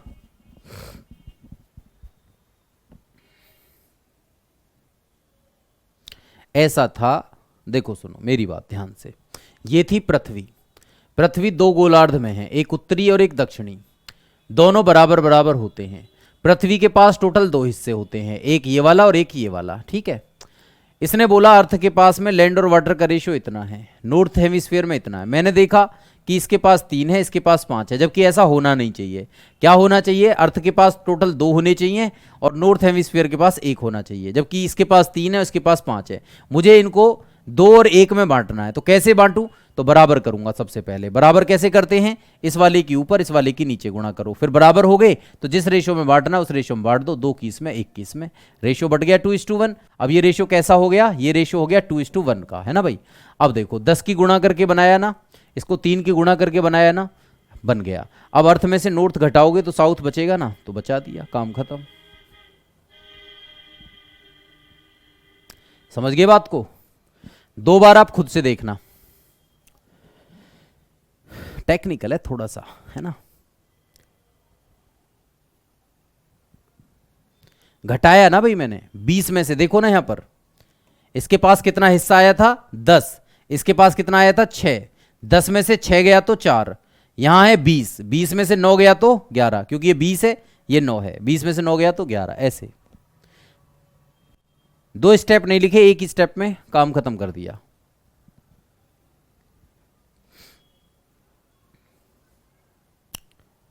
इन क्वेश्चंस को जादूगरों से करवाना, तुम जो तुम्हारी नजर में जादूगर होते हैं ना, सही बता रहा हूं, उनसे करवाना, उनके सारे जादू फेल हो जाएंगे, ठीक है।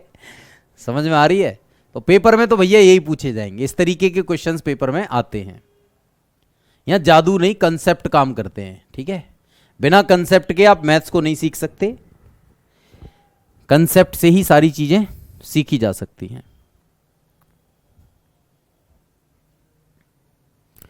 और कंसेप्ट का भी सही ज्ञान बहुत जरूरी है। हमारी जो इंद्रियां होती हैं वो हमें सही ज्ञान नहीं दे पाती, सही ज्ञान कॉन्सेप्ट के जरिए ही मिलता है। अब मान के चलो मैं रेलगाड़ी की पटरी पर खड़ा हो जाऊं जाकर के, तो मुझे दिखाई देगा कि यार ये पटरियां तो दूर जाकर के मिल रही हैं। क्या पटरियां कभी मिलती हैं? तो मेरी आंखें धोखा दे रही हैं? नहीं।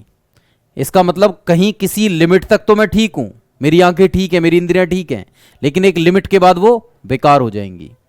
उसके बाद जैसे मैं देखूं यहां पर खड़ा होकर के, यार आसमान तो नीचे गिर रहा है, वहां पर, वहां आसमान की लिमिट है, वो हमारी आंखों की लिमिट है, ठीक है ना। तो वो सारी चीजें हैं। तो आपको कंसेप्ट की नॉलेज बेहतर होनी चाहिए। ये यूनिवर्सल ट्रूथ है, जो मेरे लिए है वो अमेरिका में भी है और दुनिया के किसी भी कोने में 2 और 2 4 ही होते हैं, ठीक है। चलो, यदि किसी ABC में इस प्रकार वितरित किया जाए, A का भाग B से 2 गुना है। देखो भाई ऐसे क्वेश्चन को कैसे करते हैं। ABC 3 बंदे हैं, A का भाग कैसा है? B से 2 गुना है, B से 2 गुना है। अगर B के पास 1 है तो A के पास कितना है? 2। समझे बात को कि नहीं समझे? ओके। अब सुनो, ये कह रहे हैं और B का भाग C से 4 गुना है। भाई C के पास अगर 1 है तो B के पास कितना है? 4 है। तो ये रेशो बना। अब B का भाग यहां पर 1 है, यहां पर 4 है, तो ऐसा कैसे पॉसिबल है? तो आप क्या करेंगे भैया, इसको 4 बनाइए। अब 4 बनाने के लिए आपने 4 की गुणा करी तो इधर भी 4 की गुणा करनी पड़ेगी, बाकी तो सब कुछ सेम है। तो रेशो निकल के आएगा 8 और ये आ जाएगा 4, क्योंकि दोनों जगह 4 है, और ये हो जाएगा 1। तो 8 4 1 इनका रेशो निकल के आएगा ABC का, और 8 4 1 ही आपका आंसर हो जाएगा, और ये आपका C ऑप्शन करेक्ट हो जाएगा। 1:30 बजे से होगा कल एडवांस मैथ्स, टॉपिक होगा ट्रिग्नोमेट्री, टॉपिक होगा ट्रिग्नोमेट्री। कल 1:30 बजे सभी तैयार रहना एडवांस मैथ्स के लिए, ठीक है। चलो आगे बढ़ जाऊं भाई, सबको समझ में आया? छोटा सा क्वेश्चन था, क्लियर हो गया होगा।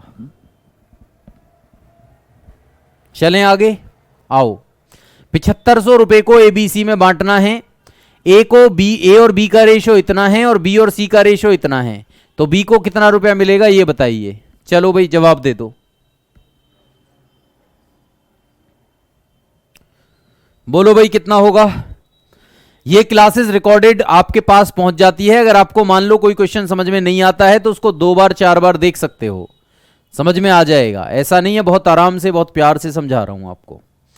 भाई देखो ए और बी का रेशो कितना है भाई, तो रेशो है 5 और 2। बी और सी का रेशो कितना है, तो है 7 और 13।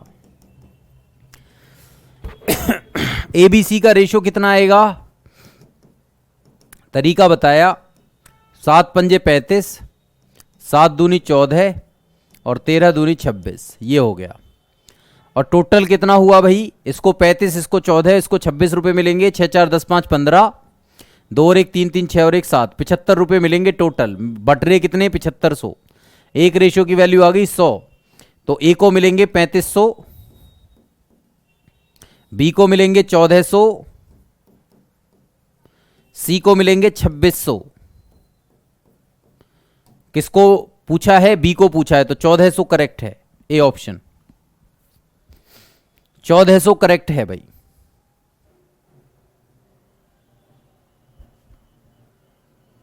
सी में क्यों होगा भाई 4 से गुना, देखो ना यार, यहां देखो आपको क्या कहा उसने, सुन लो फिर से। उसने कहा ए बी सी में इस प्रकार बांटो, ए का भाग बी से दोगुना है। ए का भाग बी से कितना है, चलो ऐसे कर लो, ऐसे कर लो, कोई बात नहीं। ए का भाग कितना है भैया, बी से दोगुना है। तो ए का भाग बी से दोगुना है, तो इसका मतलब बी का अगर 1 है तो ए का कितना, 2। अब बी और सी के बीच बोल रहा है, वो कह रहा है कि बी का भाग सी से 4 गुना है। सी का भाग अगर 1 है तो बी का भाग कितना है, 4।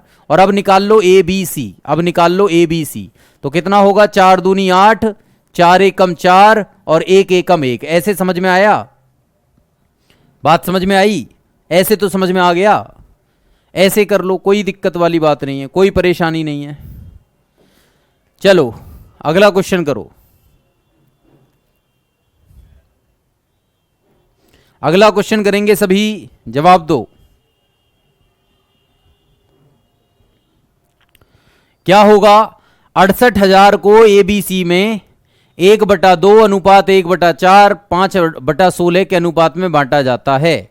सबसे बड़े और सबसे छोटे भागों का अंतर कितना होगा।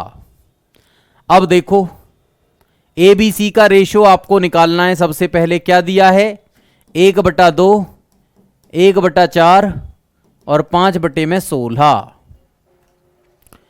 कैसे करेंगे, सबसे पहले आपको करना यह है कि 5 को गायब करना है ऊपर से। 5 को ऊपर से कैसे गायब करोगे, तो आप कहोगे इसमें 5 की गुणा कर लो, इसमें भी 5 की गुणा कर लो और इसमें भी 5 की गुणा कर लो, तो ये खत्म हो जाएगा। तो रेशियो आएगा 1/10, 1/20 और 1/16। अब हाइड एंड सीक मेथड से एबीसी निकाल सकते हो भाई, निकालो। पहला ढको, 16 दूनी 32, 320 हो गया। दूसरा ढकेंगे, 16 धाम 160 हो गया। तीसरा ढकेंगे, 200 हो गया। 0 0 0 कट गई। 2 से कितने बार कटा, 4 से काट लो। 4 अट्ठे 32, 4 चौक 16 और 4 पंजे 20, 8 4 5 आ गया। 8 4 12 5 17। रेशियो की वैल्यू कितनी हो गई, 68,000। कितनी, 68,000। 17 चौके 68, एक रेशियो की वैल्यू कितनी हो गई, 4,000। तो एक को, अच्छा इसने क्या पूछा है भाई, इसने पूछा है बड़े और छोटे भाग का अंतर। तो बड़ा तो ये है और छोटा ये है, तो बड़ा माइनस छोटा कितना हो जाएगा भैया अंतर। तो 8 रेशो माइनस 4 रेशो बराबर 4 रेशो। 4 गुणा 4,000 तो बना कितना, 16,000। तो आपका आंसर कितना हुआ, 16,000। तो आया क्या, डी ऑप्शन। आया क्या बेटा, डी ऑप्शन। अलग अलग बताने हैं तो अलग अलग बता देते, ये हो जाता 32, ये हो जाता 16, ये हो जाता 20। तो 32 में से 20 गया तब भी, सॉरी 32 में से 20 क्यों, हाँ 32 में 16 गया तो फिर भी 16। ठीक है भाई, क्लियर है सबको, सिंपल है ये कैलकुलेशन, मैंने इसलिए पहले ही सिखा दी थी, कोई बड़ी बात नहीं है इसमें। अब देखो ये ए की राशि का 1/2, बी की राशि का 1/3, सी की राशि का 1/4 है। तो भैया इनकी दी गई राशि बताइए, 900 रुपये हैं। बताइए एबीसी में कितना कितना बटेगा। कहां पर मिलता है recorded class, recorded class Sunita ji आपको यहीं पे मिलता है, आपकी एप्लीकेशन पर ही। चलो जवाब दो भाई सभी। क्या होगा देखो, ए की राशि का 1/2, बी की राशि का 1/3 और सी की राशि का 1/4। 900 रुपये बांटने हैं। ए बी सी का रेशो कितना होगा भाई, बता रखा है मैंने, तो आप कहेंगे 2 3 4, 2 3 4, 4 3 7 और 2 9, 9 रेशो की वैल्यू 900, एक रेशो की वैल्यू 100, तो इसको कितना मिलेगा 200, इसको कितना मिलेगा 300, इसको कितना मिलेगा 400, तो 200 300 और 400, 200 300 400 सी ऑप्शन में है। बात समझ में आई? बराबर हो तो सेम रेशियो रहते हैं। अभी कैलकुलेशन सिखाई थी ना थोड़ी देर पहले ही, कल भी सिखाई थी परसों वाली क्लास में। चलें भाई आगे, आओ अगले क्वेश्चन पर। 3 कक्षाओं के विद्यार्थियों की संख्याओं का अनुपात 2 3 5 है। प्रत्येक कक्षा में 40 विद्यार्थी बढ़ा दिए जाएं तो यह अनुपात 4 5 7 हो जाता है। प्रारंभ में कुल कितने विद्यार्थी थे?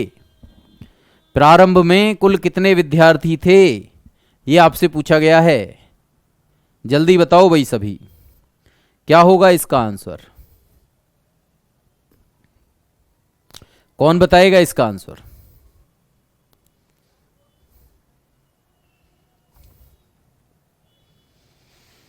देखो भाई, ऐसा था, 3 कक्षा थी, फर्स्ट सेकंड और थर्ड। इसमें विद्यार्थी 2 3 5 में थे पहले, और फिर हर कक्षा में 40 40 बढ़ा दिए, तो अब रेशो कितना हो गया 4 5 7। यहां कितना बढ़ा 2 रेशो, यहां भी कितना बढ़ा 2 रेशो, यहां भी कितना बढ़ा 2 रेशो, लेकिन 2 रेशो की वैल्यू कितनी है 40, एक रेशो की वैल्यू कितनी हुई 20। पूछा क्या है, पहले विद्यार्थियों की कुल संख्या, तो 5 3 8 और 2 10 थी, 10 रेशो थी, एक रेशो की वैल्यू 20 निकली है, तो टोटल कितनी हुई 200। अब वाले की पूछता तो 7 5 12, 12 और 4 16 दूनी 32, 320 हो जाती। अब वाले कितने होते 320 हो जाते। पहले वाले पूछे तो 200 होंगे, सी ऑप्शन हो गया। सिंपल था, कोई दिक्कत नहीं थी, आसान ही था। चलो, दो संख्याओं का अनुपात 2 3 है और दोनों संख्याओं में 8 जोड़ने पर 3 4 हो जाता है। उन दोनों संख्याओं का योग बताइए कितना होगा। बहुत ही आसान है, दो संख्याओं का योग अनुपात 2 3 है, उन दोनों में 8 जोड़ दिया, इसमें भी 8 जोड़ा और इसमें भी 8 जोड़ा, तो रेशो हो गया 3 और 4। तो यहां पर भी एक रेशो बढ़ा, यहां पर भी एक रेशो बढ़ा, एक रेशो की वैल्यू हुई 8। तो दोनों संख्याओं का योग कितना होगा, तो 5 रेशो होगा, 5 गुणा 8 यानी कि 8 पंजे 40 होगा। और अब वाला पूछता तो 4 और 3 7 8 56 होता। पहले वाला पूछा है तो 40 होगा। सिंपल है, इसको आप ऐसे भी कर सकते थे, कोई दिक्कत नहीं थी कि भैया 2 रेशो था, इसमें 8 जोड़ा, है ना भाई, 3 रेशो था, इसमें 8 जोड़ा, तो हमें मिला 3/4। तो ये हो गया 4 दूनी 8 आर और 4 अट्ठे 32, 3 तिया 9 आर और 8 तिया 24। 8 आर को उधर ले गए, 24 को इधर ले आए, तो आर बराबर कितना हो गया, 32 में से 24 गया तो भैया, अरे 32 में से 24, 12 में से 4 गया तो 8, है ना भाई, 8 बचा। तो आर की वैल्यू कितनी आ गई 8। अब वो संख्याएं पूछ रहा है, संख्याएं कितनी होंगी, तो भैया 2 रेशो और 3 रेशो थी संख्या, तो 5 रेशो थी और एक रेशो की वैल्यू 8 थी, तो 5 गुणा 8 बराबर कितना हुआ 40। तो आप ऐसे भी बता सकते थे, ये भी एक मेथड हो सकता था इस क्वेश्चन को करने का। ठीक है भाई, चलो आगे करते हैं। ये क्वेश्चन थोड़ा सा अभी लेवल वाले आ चुके हैं, इसको जो है ना अभी चलो कर लो, कोई बात नहीं, छोड़ो कर लो, फिर इसके बाद थोड़े छोटे लेवल के आएंगे, फिर बड़ा लेवल होएगा, है ना, तो इस तरीके से आएगा। चलो कोई नहीं, बताइए मुझे इसका आंसर दीजिए।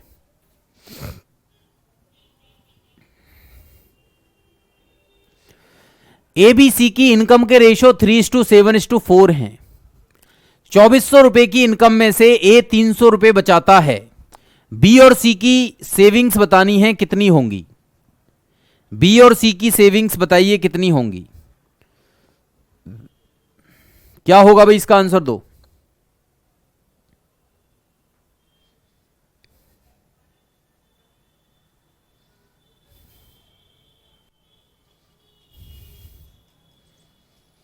क्या होना चाहिए दोस्त? देखो, आपको पता होना चाहिए एक फॉर्मूला। फॉर्मूला क्या होना चाहिए पता? Income minus saving is equal to होता है एक्सपेंडिचर। यानी कि आय में से अगर बचत घटा दूं तो खर्च निकल के आ जाएगा, क्योंकि इनकम क्या होती है? इनकम होती है एक्सपेंडिचर प्लस सेविंग। जितना हम बचाते हैं और जितना हम खर्च करते हैं उसका जो योग है वो होता है इनकम। ठीक है, अब जरा मेरी बात को सभी बच्चे ध्यान रखिए। देखो, अगर इनकी इनकम का रेशो 3-7-4 है, इनकम क्या है भाई? ए बी सी की, ये 3 है, ये 7 है और ये 4 है। ठीक, यदि ₹2400 की इनकम में से ए ₹300 बचाता है। एक सेकेंड, हिंदी में थोड़ा सा आधा क्वेश्चन दिया है, इंग्लिश में पढ़ लीजिए क्वेश्चन को। The income of ABC are the in the ratio 3:7:4। ठीक है, the expenses in the ratio 4:3:5। अब इसमें एक बात और लिख लीजिए, यहां पर लिख लीजिए,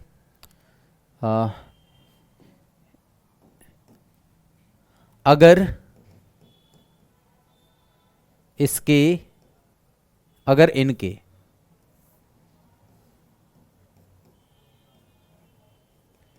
खर्चों का अनुपात 4:3:5 हो तो 4:3:5 हो तब। अब इनके खर्चे जो हैं, जो एक्सपेंडिचर हैं, इनके जो एक्सपेंडिचर हैं भाई, वो हैं 4, 3 और 5।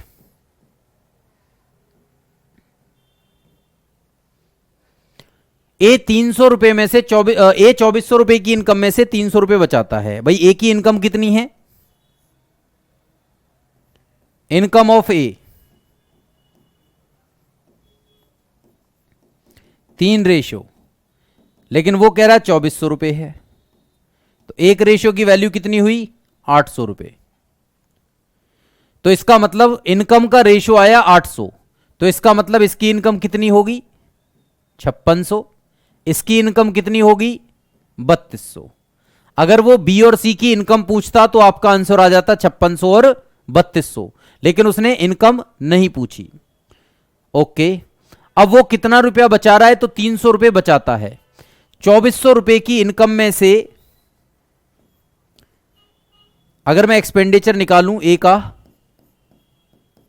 तो ₹2400 की इनकम में से अगर 300 वो सेव करता है तो ₹2100 खर्च करता है। तो ए का एक्सपेंडिचर कितना हुआ? तो आपने कहा कि सर ए का एक्सपेंडिचर हुआ ₹2100 और ए का एक्सपेंडिचर दे कितना रखा है? तो 4 रेशो। तो आप कहेंगे सर 4 रेशो की वैल्यू 2100 हो गई। एक रेशो की वैल्यू कितनी हुई? तो 4 पंजे 20, 4 दूनी 8, 4 पंजे 5 पंजे 25 हो गया। भाई 4 पंजे 20, 2 4 दूनी 8 और 4 पंजे 20। एक रेशो का मान 525 हो गया, यानी कि एक्सपेंडिचर का जो रेशो निकल के आया वो 525 निकल के आया। तो मतलब ये हुआ कि ये 525 की गुणा करके एक्सपेंडिचर मिलेगा, ये 525 की गुणा करके एक्सपेंडिचर मिलेगा। अब मुझे चाहिए किसकी सेविंग? बी की सेविंग। तो भैया बी की सेविंग निकालने का आसान तरीका पता चल गया। सी की सेविंग चाहिए तो सी की सेविंग भी निकाल सकते हो अब आप, क्योंकि बी की इनकम है 5600 रुपये और बी का खर्चा है 25 तिया 75 और 5 तिया 1575 रुपये। तो कितना हुआ? 10 में से 5 गया तो 5, 9 में से 7 गया तो 2, 5 में से 5 गई तो 0, 4025 आ गया। एक तो पहला वाला आ गया 4025। सी की सेविंग घटानी है तो 3200 रुपये में से, और 5 पंजे 25, 25 पंजे 100, 2625 घटा दो तो 575 आ जाएगा। तो 4025 और 575 ए ऑप्शन में दे रखा है, ए ऑप्शन आपका करेक्ट हो जाएगा। बहुत बढ़िया वाला क्वेश्चन था ये, और मैंने बहुत आराम आराम से समझाने की कोशिश की है इस क्वेश्चन को। इसमें 3 बातें आपसे पूछ सकता था। इसको अगर वो आसान बनाता तो आपसे पूछता कि बताओ इनकी इनकम कितनी होंगी, तो आसानी से बता देते। या फिर दूसरा पड़ाव इसका पूछता तो वो कहता कि इनके खर्चे क्या क्या होंगे बी और सी के, तो बता देते। फिर आपसे पूछ सकता था कि इनकी सेविंग क्या होंगी, तो जो पूछा है वो हमने बता दिया। तो हमने तीनों बातें बता दी बी और सी के बारे में। इनकी इनकम भी बता दी, इनके खर्चे भी बता दिए, और इनकी सेविंग भी बता दी। ठीक है भाई, क्लियर हुआ सबको? बहुत आराम आराम से समझाया है मैंने। फिर से एक बार देख सकते हैं अगर देखना चाहें तो। क्या हुआ भाई, आपको पता है आय माइनस बचत बराबर खर्च होता है, income minus saving is equal to expenditure होता है। ये फॉर्मूला होता है, इसको याद कर लेना सभी के सभी। इनकम का रेशो दे रखा था एबीसी का, एक्सपेंडिचर का रेशो दे रखा था एबीसी का। उसने कहा ए की इनकम 2400 रुपये है, ए की इनकम 2400 रुपये है। मैंने देखा कि 3 रेशो है, तो 3 रेशो की वैल्यू 2400 रुपये है। ए की इनकम 3 रेशो है, उसकी वैल्यू 2400 है, तो 1 रेशो की वैल्यू 800। अब 800 है तो 800 की गुणा इसमें और 800 की गुणा इसमें करके इनकम का वैल्यू निकाल दिया मैंने। ठीक है, अब सुनिए, अब हमने क्या काम किया। उसने बोला कि भैया 300 रुपये बचाता है। अब 300 रुपये बचाता है तो 2400 में से 300 बचाता है तो 2100 खर्च करता होगा। लेकिन यहां खर्चे वाला रेशो कितना है, तो 4 है। तो 4 रेशो की वैल्यू 2100, तो 1 रेशो की वैल्यू 525। तो खर्चा निकल गया अब सारा के सारा। इनकम में से खर्चा घटाओगे तो सेविंग निकल के आ जाएगी, और बी की सेविंग और सी की सेविंग मैंने बता दी। तो क्वेश्चन बहुत ही अल्टीमेट लेवल का था, और मतलब एकदम अल्टीमेट था। शॉर्ट नहीं होते इनके, क्या शॉर्ट होगा इसमें बताओ आप मुझे। जो चीज़ें पूछी गई हैं वो तो बतानी पड़ेंगी ना, एक वे होता है बताने का। रट्टाफिकेशन भाई मेरे बस की तो है नहीं, रट्टाफिकेशन लगवाना कि आपको रटवा दूं। ठीक है भाई, रटने वाला कंसेप्ट भैया मेरे पास नहीं है। मेरे पास में केवल कंसेप्ट है, रटा नहीं सकता मैं मैथ्स को। ठीक है, एक्सपेंडिचर मैंने बताया ना, एक्सपेंडिचर कैसे निकालते हैं, इनकम में से बचत घटाते हैं। अरे इनकम में से एक्सपेंडिचर घटाया तो बचत निकली, इनकम में से खर्च घटाया तो बचत निकल जाएगी। बात समझे? तो ये चीजें हैं जो रटंत विद्या होती है, वो 4 क्वेश्चंस में लगती है। और अगर चौथे क्वेश्चन से 5वां क्वेश्चन आपके पेपर में आ गया तो फिर गायब वो रटंत विद्या भी, है ना भाई। तो ध्यान रखो, पेपर में वो क्वेश्चंस नहीं देगा जो रटे हुए तरीकों से निकल जाएंगे। और कितना रट लोगे यार मैथ्स को।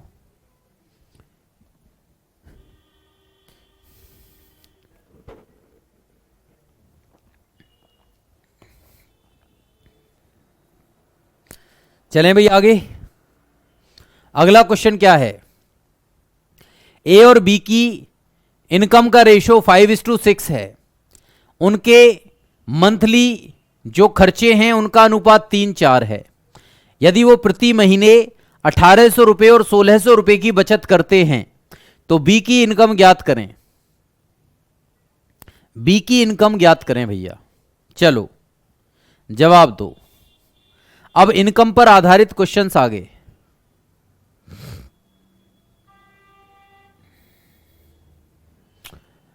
देखो भाई, अभी आपने पिछला क्वेश्चन सीखा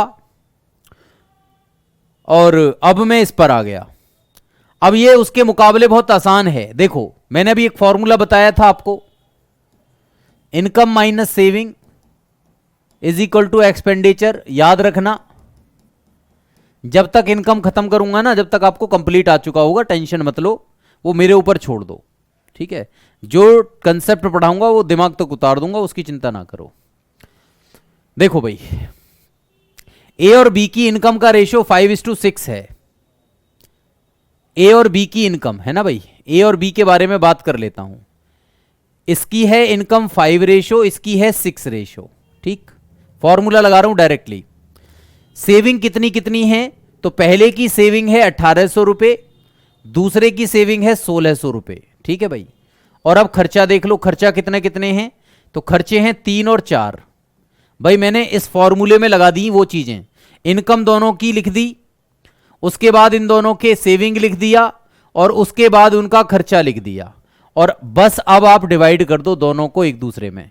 देखो 4 पंजे 20 और 6 तिया 18, 20 में से 18 गया तो 2 आ आया, और 18 चौके 72, 16 तिया 48, है ना भाई।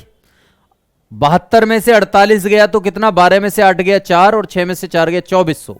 तो 2 रेशो की वैल्यू आई 2400, 1 रेशो की वैल्यू आई 1200। अब 1 रेशो की वैल्यू 1200 आई तो ए की इनकम होगी 6000 और बी की इनकम होगी 7200। तो इसका मतलब ए की 6000 और बी की 7200। अच्छा, बी की मासिक आय पूछ रहा है, तो बी की मासिक आय 7200 रुपए, ए की है 6000। बात क्लियर हुई, सबको समझ में आया। क्रॉस मल्टीप्लाई करने का आसान तरीका है ये, जब यहां पर साइन साइन सेम हो दोनों, तो 4 पंजे 20 और 6 तिया 18, 20 में से 18 गया तो 2, 18 चौके 72, 16 तिया 48, 72 में 16 गया तो 24 और 2 जीरो, तो 1 रेशो की वैल्यू 1200, 12 पंजे 60, 6000 रुपए हो गई इनकम ये इसकी, और इनकम का रेशो ये था तो इसकी हो गई 7200। कोई समस्या है तो बताओ मुझे। क्लियर है। एक तरीका और भी है इसको करने का, वो तरीका भी सीख सकते हो। ए और बी हैं, इनकी इनकम का रेशो कितना दिया है भैया, इनकी इनकम का रेशो कितना दिया है भाई दोस्त, ध्यान दो। इनकम दी है इनकी ए और बी की, वो दी है आपकी 5 और 6, और क्या दिया था, और दिया था आपका रेशो किसका, खर्चे का। खर्चे का रेशो कितना है, तो है 3 और 4।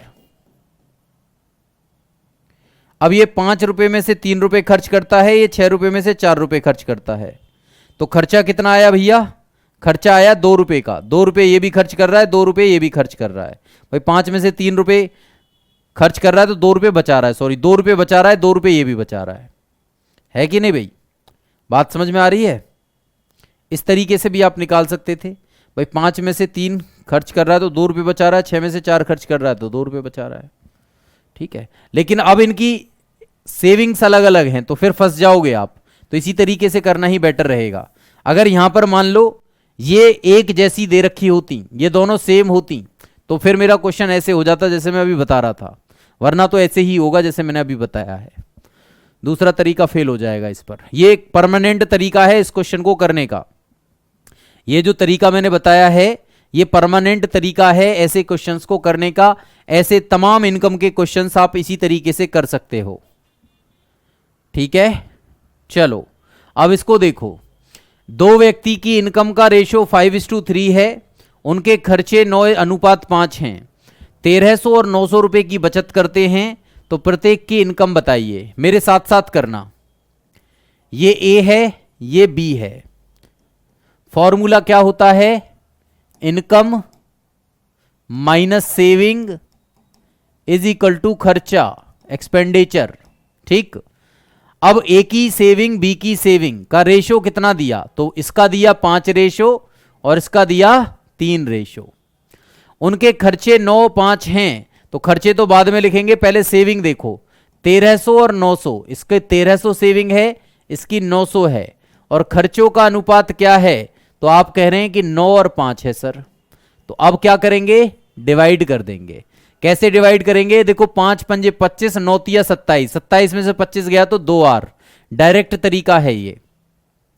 13 पंजे 65, 9 नाम 81, 81 में से 65 गया तो 11 में से 5 गया तो 6, 7 में से 6 गया तो 2, 2600 आ गया।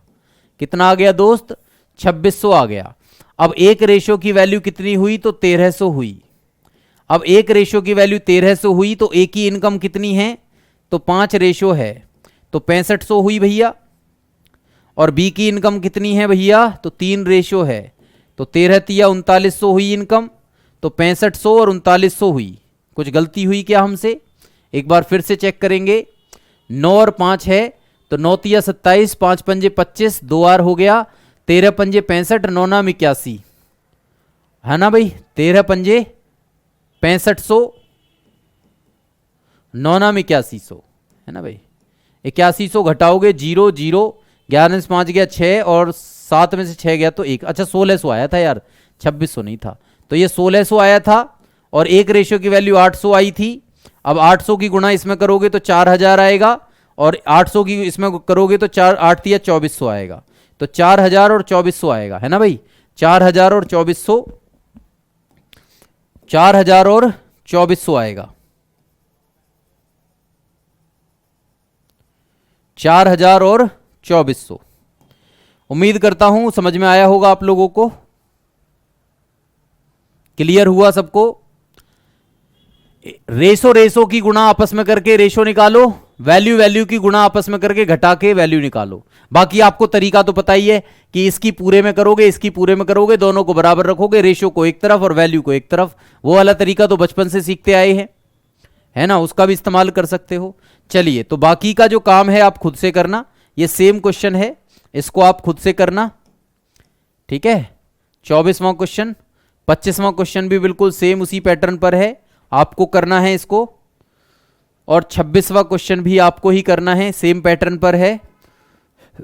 अब 27वें क्वेश्चन यानी कि सिक्कों वाले क्वेश्चंस कल करेंगे, और इससे आगे जो टॉपिक्स हैं उसको फिर हम नेक्स्ट वाली क्लास में करने वाले हैं। जैसे ये मिक्सचर एंड एलिगेशन आ जाएगा, फिर क्या आ जाएगा? मिक्सचर एंड एलिगेशन आ जाएगा भाई इसमें, ठीक है? मिक्सचर के कुछ क्वेश्चंस कर लेंगे सिक्को करने के बाद में, ठीक है? चलिए, फिर उसके बाद में हम करेंगे। अभी आपके सिलेबस में मैं देख लेता हूं, वैसे मिक्सचर एंड एलिगेशन शायद नहीं था, लेकिन फिर भी मैं एक बार देख के बता देता हूं।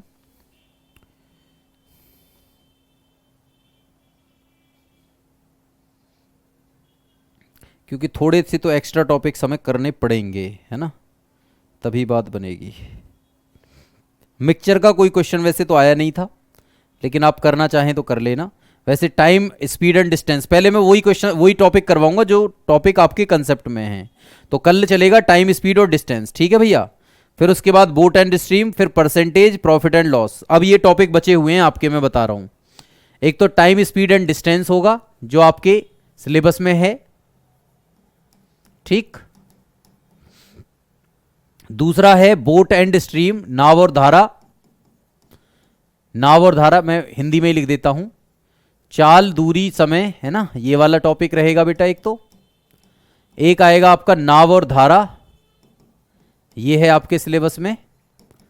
और आपके सिलेबस में है भैया परसेंटेज यानी कि प्रतिशत वाला टॉपिक, एक ये टॉपिक है भाई। और एक टॉपिक है प्रॉफिट एंड लॉस यानी कि लाभ और हानि वाला, लाभ और हानि वाला टॉपिक है। और एक टॉपिक है चक्रवर्ती ब्याज और साधारण ब्याज, है ना? साधारण ब्याज। और एक है इसमें चक्रवर्ती ब्याज, ठीक है भाई? चक्रवर्ती ब्याज, ये टॉपिक हो गए। और आपको जो पढ़ने हैं इसी वाली क्लास में जो चलेंगे आपके टॉपिक्स, इसमें आपके 6 to 8 वाला है ये, है ना भाई? 6 to 8 एंड 6 to 8 वाला स्पेशली बता रहा हूं पहले। 9 to 10th में तो पढ़ना ही है सारा, 9 to 10th में तो सारा पढ़ना ही है। इसके साथ साथ आपको पढ़ना पड़ेगा मेंसुरेशन, मेंसुरेशन यानी कि क्षेत्रमिति, लिख लो क्षेत्रमिति, ये आपको पढ़ना है दोस्त। क्षेत्रमिति आपको पढ़ना पड़ेगा। इसके अलावा आपको जो है ज्योमेट्री भी पढ़ना है ना? ज्योमेट्री भी पढ़ना, ज्योमेट्री भी आप पढ़ना, सभी के सभी बच्चे 6 to 8 वाले भी ज्योमेट्री पढ़ना। मेंसुरेशन, ज्योमेट्री हो गया आपका, बस आपको यही पढ़ना है, ठीक है? आपको क्या पढ़ना है, केवल यही पढ़ना है 6 to 8 वालों को, और 9 to 10th वालों को अलग से और भी बहुत सारे टॉपिक है जो एडवांस मैथ्स के हैं वो पढ़ना है। लेकिन कोई दिक्कत नहीं है, अगर एलिगेशन पढ़ना है तो एलिगेशन पढ़ लेना, छोटा मोटा एलिगेशन पढ़ा दूंगा, आधे घंटे में एलिगेशन समझा दूंगा कि आपको क्या क्या एलिगेशन में होता है, वो बहुत आसान है, उसको आप पकड़ भी पाएंगे, ठीक है। बाकी जो है ये आपके टॉपिक हैं सिलेबस के अकॉर्डिंग, इनको हम कर लेंगे सबसे पहले, ठीक है। और ये जो टॉपिक हैं ये कब होंगे, ये है डेली 12 से 12 to 1:30 में चलेंगे, है ना भाई, 12 to 1:30 में डेली चलेंगे ये वाले टॉपिक्स। ये वाले टॉपिक्स आपके रह गए हैं, इनको खत्म कर देंगे। हाँ, अलजेब्रा भी इसमें ले लेना, अलजेब्रा भी पढ़ना है आपको, अलजेब्रा भी पढ़ना है ना, अलजेब्रा भी करना। अलजेब्रा में बेसिक आएगा, अलजेब्रा मत लिखो इसको, पोलिनोमियल्स लिख लो, है ना, पोलिनोमियल्स लिख लो, जो बेसिक अलजेब्रा है वो पढ़ना है आपको, पोलिनोमियल्स पढ़ लो इसमें, है ना, ये वाला कर लो पोलिनोमियल्स। हायर अलजेब्रा तो आपका यहां पर आएगा 9 10th में, ठीक है। तो पोलिनोमियल्स आएगा अलजेब्रा। अगर पूरा कंप्लीट अलजेब्रा पढ़ना है तो अलजेब्रा के लिए आपको मैं बता दूंगा कहां आना है ना, ये आपको 1:30 बजे से लेकर के 1:30 से लेकर 3 वाली क्लास में आना पड़ेगा। अगर आपको कंप्लीट पढ़ना है तो कंप्लीट ही क्यों नहीं पढ़ लेते आप, ऐसा समझो 12 से 3 तक क्लास में आना है, काम खत्म, आपका सारा ही सिलेबस हो जाएगा, जो कुछ देना है आपको नहीं देना है वो सब आ जाएगा, कोई टेंशन नहीं है। सीखने में क्या जाता है, सीखना तो सभी को चाहिए मेरे हिसाब से, ठीक है। आता है नहीं आता है, क्या होता है क्या नहीं होता है, वो तो बाद की बातें होती हैं, है ना। मेरे हिसाब से आपको सीखना सभी को चाहिए। तो चलिए फिर मैं मिलूंगा आपसे नेक्स्ट क्लास में, तब तक के लिए मैं विदा लूंगा आपसे। जय हिंद, जय भारत।